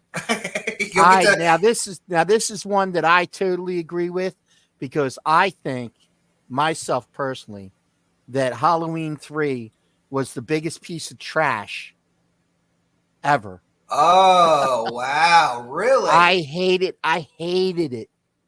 Okay. This is going to be interesting. The season of the witch. Listen. John Carpenter, this is where I'm going to come in here and defend this. John Carpenter had no eagerness to follow with any more Michael Myers after part 2. He wanted to just do part 1, part 2, and then he wanted to make what we now have everywhere, multiverses. He wanted to do a multiverse of Halloween. That was the theme, Halloween. And it was going to be different stories within, the various universes. But when he did the third one, which was the first of the second part of this multiverse, audiences weren't a fan. They wanted the same product, which was Michael Myers. So the film flopped, and they resorted back to the familiar, which is Michael Myers. Yes. But I just could not. I didn't buy into any of the characters. I thought the effects were cheesy. I mean, overall, it just disappointed. Hard after disagree. Being a big fan of the first 2. Hard disagree on this one. Okay. Well, that's like I said. That's why there's chocolate and vanilla, man. Yep. Oh, I could already tell, because I remember, like it sparks so many memories now. You and I talking, going back and forth about these things. This show's going to be a lot of fun with you and I, because there's going to be these moments where you're going to say something, or I'm going to say something, and the other's going to be like, "What are you talking about?" Yeah, I can see that. I can see that coming, but that'll be another feature of the wonderfulness of Real Talk. Yes, because we're going to give some real talk about the real talk. Exactly. To end my argument again, I thought that whole multiverse thing was ahead of its time, because now we have it everywhere. But like then, it was not. It was almost non-existent, and he was trying to do something different. I respect that. I thought it was so different for a film of that particular period of time that I genuinely enjoyed it. And as far as like the characters that you couldn't get into them, that's another thing too. You didn't like the main guy, huh? No, I really did. I didn't feel invested in the character. Hmm. I don't Okay. know, just my reaction. It may have been that halfway through the film, I might have mentally checked out just because I was so disappointed at that point. So I might have just mentally, I don't think I went back and watched it more than once. And for me personally, if I say that I only watched a movie once and I never watched it again, that's saying something, because Okay. I generally watch one time through and then go back the second time and then watch. I'm not necessarily watching what's going on here. I'm watching what's going on out here. That's how I watch film. So when Okay. when I watched, I'll give a prime example. And this is a funny one to mention, but Smokey and the Bandit Oh, okay. happens to be one of my favorite films growing up. I actually would go every Friday night and sometimes watch it twice in a row, back to back. Just stay in the theater and just watch it through again. Great movie for me. But I'd probably watched it 15 times before I caught something that happened in the background. And every time I watched it, I picked up a little something extra. And I mean, there's a particular scene where Jackie Gleason and Burt Reynolds meet in this diner. And Burt Reynolds is in there. And then Gleason comes in and he says, "Give me a Diablo sandwich and a Dr. Pepper. Make it fast. I'm in a goddamn hurry." And so he's there and he's interacting with Jackie Gleason while Jackie Gleason is like shoving this sandwich in his mouth. And then he goes to leave. And then Jackie Gleason's going out behind him once he realizes that it's the bandit who was there. And he's coming out of the bathroom and going out to his car, the sheriff, Buford. And he's walking out, and there's a waitress running behind him. And I never really caught it the first few times, but she's going, Sheriff Justice.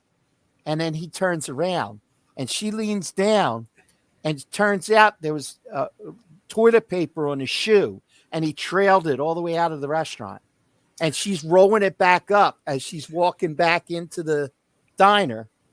And he turns around and he goes, "Nice ass." And 15 times I saw it, and I never heard him say that until the 15th time. And I was like, damn, I still see something I didn't know. Yeah. Okay. That's No, awesome. that's very unique. Before I get back in, because there is a sequel I want to bring up to get back on track with regards to sequels. Has there ever been a movie that you watched and it was so good? It really was. Like, it was a great production, invested, like a lot of people did what they wanted to do, and it really resonated with you and hit home or sparked something. But you never watched it again because, in my example that I'm about to bring up, it was an exhausting watch. Okay. Like, the production was great and everything, and story and characters and whatnot, but it was a lot. It was just very, very heavy. And Schindler's List. Oh, yeah. Wow. Only watched it once. Just because of the emotions that it invoked. And the fact that it was so long. And but I mean, a brilliant film. But not one that I went back and rewatched. Okay. No, that's all. I love Schindler's List. I've watched it a couple times. It's not something I watch every couple weeks. It would have to be like a once a year type thing because of how impactful and how the sorrow and everything, because it actually happened, true story and everything like that. Yeah, very fascinating story. Liam Neeson, incredible. Absolutely. But a movie What's that yours? Mine, Apocalypse Now. Okay. I love it. I just can't sit for 3 to 4 hours, especially if you watch the Redux version, which I'm always about watching director's cuts and extended versions. I watched it. I'm like, that is a great freaking movie, but I can't do that again. Now I watched Titanic twice. Oh, because, because I had a bet. I didn't think that the boat would sink the second time, but I lost.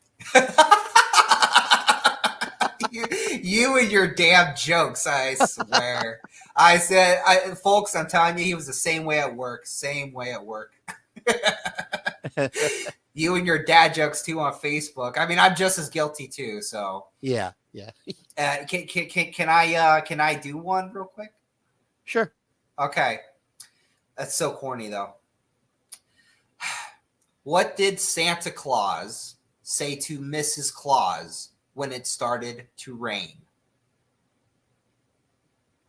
It's rain, dear. Okay, where's my pen? I got to write that one down. Nice. Thank you. Awesome. Pat myself on the back, give myself a little clap there. Here's one of my last one on my good list. Now I had a quick few of the worst sequels that I wrote down, but this was my last one on the good list. Okay. And believe me, there's many more that I'm sure than we haven't even touched on tonight. But the other one that really stands out in my mind is 1986, and it was The Color of Money with Tom Cruise and Paul Newman, which was a sequel to a film called The Hustler, which Paul Newman appeared in back in the 60s. Mm-hmm. And so, 25 years later, they do a sequel. And Newman's playing the same character. Mm-hmm. And actually, in the original, Jackie Gleason appeared and played Minnesota Fats, who is a very famous billiard player. And Fast Eddie is Newman's character. Now, the funny thing about that production is that Jackie Gleason was a tournament class billiards player. And he did all his shots, all the pool in the movie. He was actually shooting his own. It wasn't a professional. Oh, really? Shooting. Yes. Gleason shot all of his own action shots in that film. That is impressive. Because he was very accomplished. So, but yeah, the sequel years later and throw Tom Cruise in there, who played a great job as Vince and Fast Eddie and their relationship and their mentorship, if you will. I thought was a great sequel. Yes.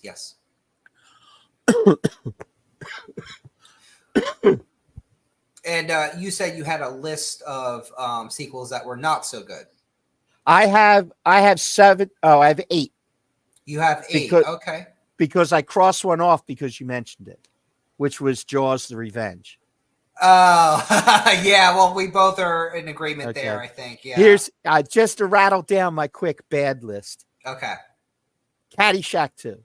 Oh, man. Jackie Mason. Dan Aykroyd playing the Bill Murray part. Yeah. Very, very, and Robert Stack in there as well. Of Airplane fame. Yeah. What a travesty. What a travesty. But horrible Jackie Mason. But little piece of trivia. Okay. I always like to throw in these little tidbits. Of course. Okay? The character in Caddyshack 2, his character's name, Jackie Mason, was Harry Hartunian. Okay. Harry Hartunian was a character in another film, which was Steve Martin's The Jerk. Harry Hartunian was the owner of the gas station. Oh, no way. and Jackie Oh, Mason wow. played him in The Jerk. Really? Yes. I just saw The Jerk like not too long ago. Yeah. It's a guilty pleasure of mine. Steve Martin. He's a character indeed. And there's some movies that I'm just kind of like one I detest, and I swear anybody who watches it will agree. The Pink Panther. But like, you know, that was such a dishonor to the series. The Peter Wellers, right? I believe. Yes. Yes, the original series. That was such a dishonor to that series. But The Jerk is legitimately hilarious. And then of course there's Parenthood, Father of the Bride, and things like that. Steve Martin's incredible, and The Jerk is a great movie. But I would have never put that together. Yeah. Okay. Here's a comment from Guy. What do you think of that? Me personally? Yes. That's tough.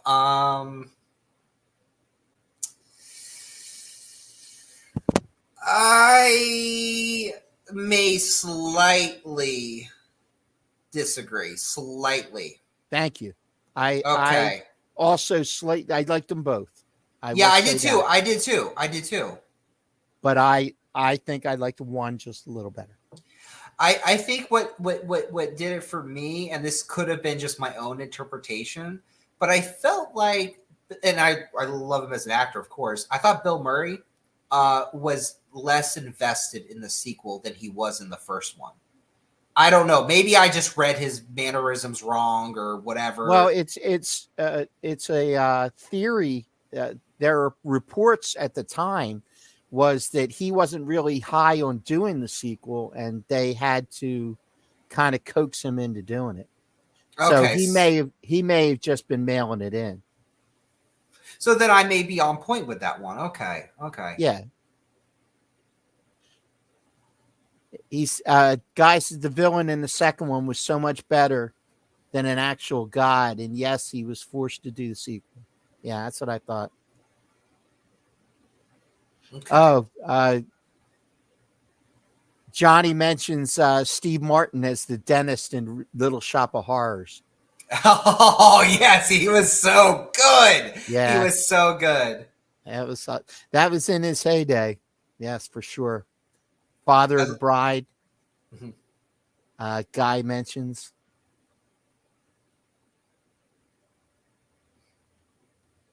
Yeah, now I'll tell you what though, Peter McNichol really creeped me out in that second one in Ghostbusters 2. Yeah. But his part he was kind of freaky. But yeah, Steve Martin as the dentist. Yeah, and the other part where he really went over the top is in an obscure movie that a lot of people haven't seen, but it happens to be a guilty pleasure of mine, which would be Sgt. Pepper's Lonely Hearts Club Band. Okay. Where he played Maxwell Silverhammer, who was, and he had one musical number in it. And yeah, it was pretty funny for like a small part, but it was definitely a Steve Martin classic for sure. Definitely. So I want to rattle through a couple of these other bad ones real quick. Okay, so let's see. I got Staying Alive, the sequel to Saturday Night Fever. Okay, which was basically Tony Manero going on Broadway and trying out for a Broadway show. Cynthia Rhodes in there, who was also in like RoboCop. And written and directed by anybody? Sequel to Saturday Night Fever? How about Sylvester Stallone? Really? Yes. That's odd. Okay. Sylvester Stallone wrote and directed Staying Alive. The Sting 2. Oh, yeah. Mac Davis for Mhm. God's sakes. Come on, Yeah. man. Yeah. No. The Sting 1, the original with Yeah. Robert Redford, Robert Shaw, Paul Yeah. Freeman. That is a classic. And then Yep. the sequel was just a shadow of that. Yes, It was, indeed. oh God. Speed 2.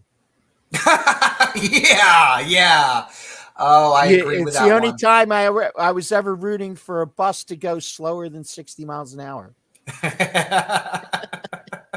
Yeah, no. Just let Sandra Bullock jump off first, and then Jason Patrick. Nice knowing you. Yeah, even she, regretted doing that, and obviously Keanu Yeah. was not coming back for that. Like he read the script, he's like, what the? Yeah, exactly. Yeah. Son of the Mask. Oh, Ron, don't you ever mention that? Don't you ever mention that movie? Jamie Kennedy. Oh, And that is- and Alan Cummings. Alan Cummings as Loki. that was so cringe. That was so god awful. It was. So it was freaky. Some of the imagery was so in your face. It was just like, keep away. Yeah. Damn. You should feel bad for bringing that one up. Yeah. Well, and I also had Smokey and the Bandit 2 in there. Oh, yeah. Because it starred an elephant. Yeah, they're trucking an elephant across the country in a truck. Mm-hmm, oh boy. Mm-hmm. Yeah. Sign me up. Bad News Bears go to Japan. Whoa, hold up. First of all, I've never heard of that one. That's the real? Second one. Tony Curtis was the main star.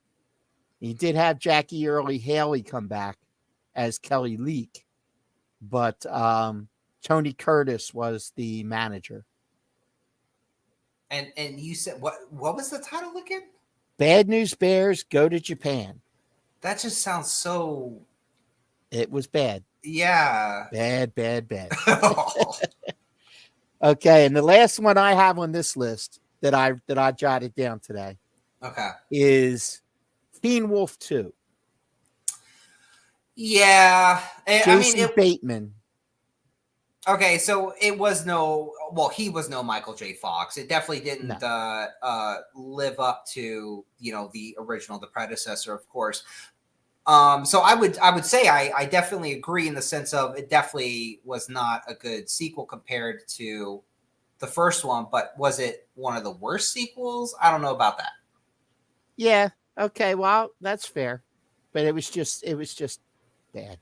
Yeah, no. I like I said, that's a dual opinion that I have on that one, depending on like how you look at it. Johnny wants to know opinion of Rob Zombie's Halloween 2. I didn't see it. I intentionally didn't see it because I think that I kind of morally object to Rob Zombie helming that franchise now. Yeah, no. I agree. I was not a fan of either the first or the second one, his particular renditions of it. Are they asking if the second Rob Zombie Halloween is better than the first one? Or are they like well, I want to know the context of what they're asking here. That's what I'm curious. There's really no context, just thoughts. Okay. Here's the comment. Okay. All right. So I would say that if I have to do this, it'd be objectionable and real here. Real. Get it? Anyways. Yeah, I liked it better than the first Rob Zombie one because the one thing that made it so cringe for me, the first Rob Zombie Halloween, was they changed up the backstory of Michael Myers and it was some sort of like hick family. And it was so stereotypical and just so stupid. And it stood out above the rest of the movie, whereas the sequel was focused on other matters. And I didn't have to think about that. So I guess that's something.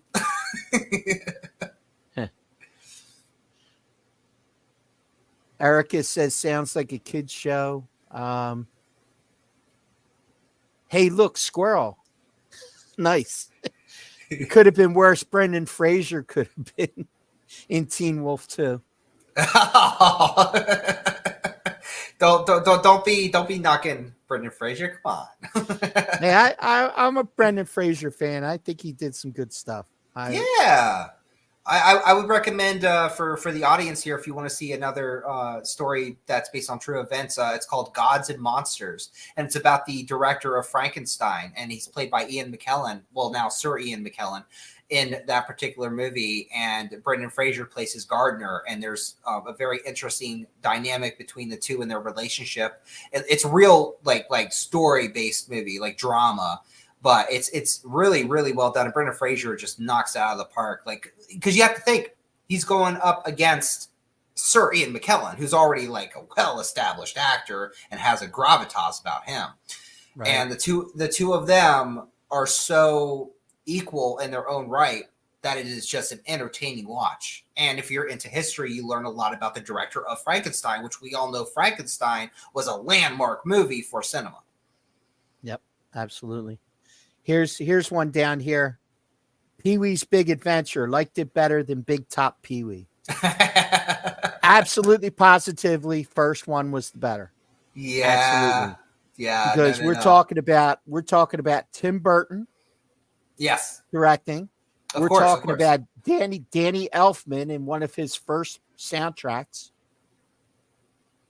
Yeah, doing the soundtrack for Pee-wee's Big Adventure. Mm-hmm. So absolutely, positively, huge fan of the original. Big Top, not so much, but I was a big Paul Rubens fan, though. Yes. No. Paul Rubens definitely. With the first one, as far as the movies, the first one is definitely superior to the sequel itself. But of course, if it wasn't for Paul Rubens and Pee-wee's Playhouse, that movie would not. That movie wouldn't exist. So you have to give credit to the television series for even having that originality for them to feed off of and make into the first movie. So here's another quick one. Okay. Yeah, well, I'll tell you one thing. I'll watch both Ewok movies in a row over the 1978 holiday special. Yeah, well, you can't really find that anywhere. That's kind of buried in a vault somewhere now, isn't it? Maybe one of these days for the show, because I can get you it, and we'll watch it together, and we can just have a whole thing on it. Wait a second, that was it. That was in a Weird Al video in White and Nerdy. He's selling in an alleyway buying a copy of the Star Wars holiday special. Yes, I remember that. There you go. Weird Al's great. I love Weird Al. Yeah. UHF. That's a guilty pleasure of mine.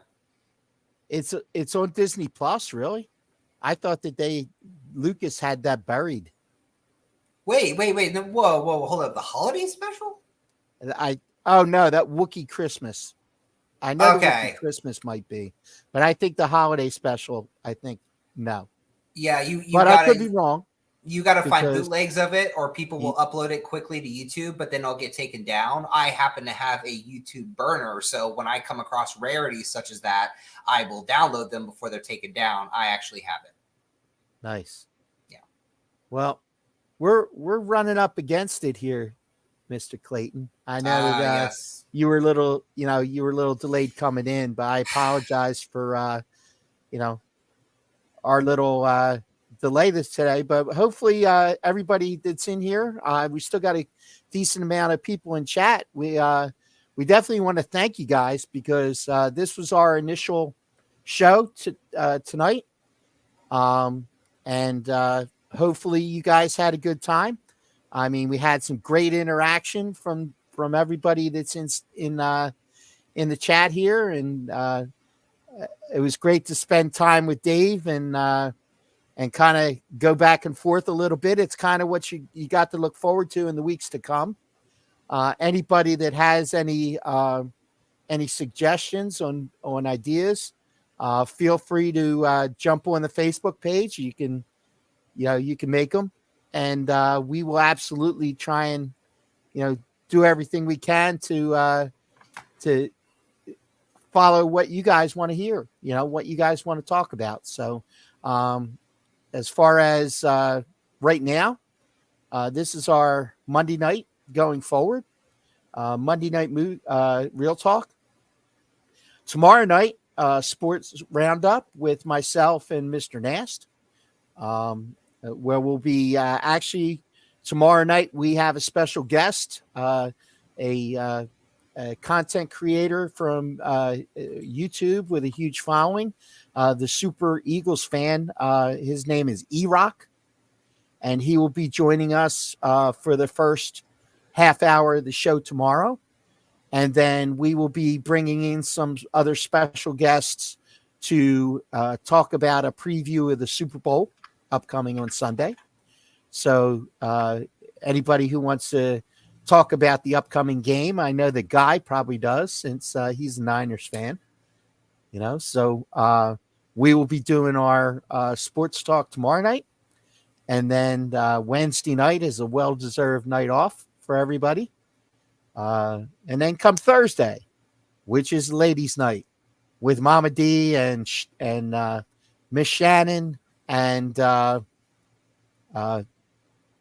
Brit joining the show as well. I think maybe I don't know if she's on this week or not, but I know she was just added to the team. So we may have somebody new to introduce you to on the Thursday night ladies' night show. So make sure you tune in for that. And then we have Friday night, which is the Reverend Grimm show, which is our mature audience, kind of over 18 kind of show. The first hour is the Rev at his best, and the second hour is Rev at even better. That's when it really kind of becomes the after hours Grimm, which is extremely entertaining. If you guys are up for a little bit of adult entertainment, not the other kind, but just the regular chat kind. Gotta be specific. But although you never know with the Rev, you never know what's going to happen. I mean, you got the word of the week, the letter of the week. You got all kinds of stuff going on. Crazy internet stories. There's all kinds of stuff going on. You just have to tune in. That's all I can say. And then Saturday night, you have Drago and Tink's Neverland, which is our gaming show. And that is with Heartless and Gingy, I believe, if I'm not mistaken. I believe that's our Saturday night crew for the gaming night. So all these will start at 9:00. So there's literally something for everybody here on the Basement Show. Every night of the week except for Wednesday, because even we have to take a break every now and then. So that's what y'all have to look forward to for this week. Make sure you like, follow, and share. Spread the word. Friday and Saturday this week do start at 8:00. I'm sorry, that was my mistake. As you see down there in the banner. So those are 8:00 starts on Friday and Saturday this coming week. So I'll throw it over to Dave to give his thoughts, and then we're going to sign it off for the night, guys. All right. So I would just like to say that I am wholeheartedly grateful, not only to have finally popped in onto the show that I am co-hosting, but I am looking forward to all future episodes in regards to Real Talk, because not just this alone, just this period of time that I've had joining in was exceptionally fun. And it reminds me of why me and Ron are friends, as close as we are. We have so much in regards, like, for the love of the art of cinema, of film, and everything. And just like when you get us in a room together, or in this case, webcam to webcam, it's nonstop. There's even, and I have to remind myself, there's going to be, plenty of opportunities. So I'm not trying to knock myself in like in a corner here and beat myself up. But yeah, there's so much more that I wanted to talk about. And I know I'm going to get the chance, and I regret that I was not able to be able to do that tonight. However, with that said, I know for a fact that I'm going to be able to not only make up for the amount of time that I had tonight, but go over that, like past that meter here, and be able to provide a sizable contribution to Real Talk, because this is what I love. I love film 100%. It's been a part of my life, both, you know, physically, be it in movies myself, and then also just the sheer, you know, excitement that I get watching a production or a story that resonates with me, that inspires me, that gets me going, that makes me think about life, the philosophy of it all. Just a really good story anyway. And then, of course, even B movies are even less great than that, just to be able to be like, wow, like people put this together, and just like laugh because it's so bad. Mention The Room, but we'll get into Tommy Wiseau, I'm sure, at some other point. But it's been great, and I am so thrilled to be a part of this crew.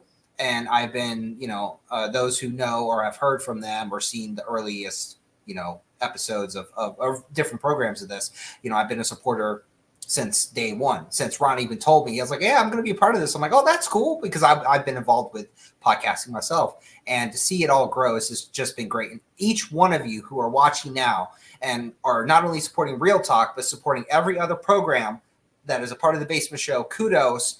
I know they are too, but I want to say from the bottom of my heart, thank you so much. It means a lot. And we will continue to do what we can to develop and provide you with the content that you so desire. Absolutely. Well said. Make sure you don't sign out when we Oh yeah, you know, I saw the message. I'm good. Okay. So with that being said, everybody have a great night. Hopefully we see some of you guys tomorrow night that are sports fans coming in and sharing our Super Bowl preview show tomorrow night, and our special guest, Mr. E-Rock, and our Super Bowl preview. So with that being said, I will say have a great night, and we will see you soon. Thank you.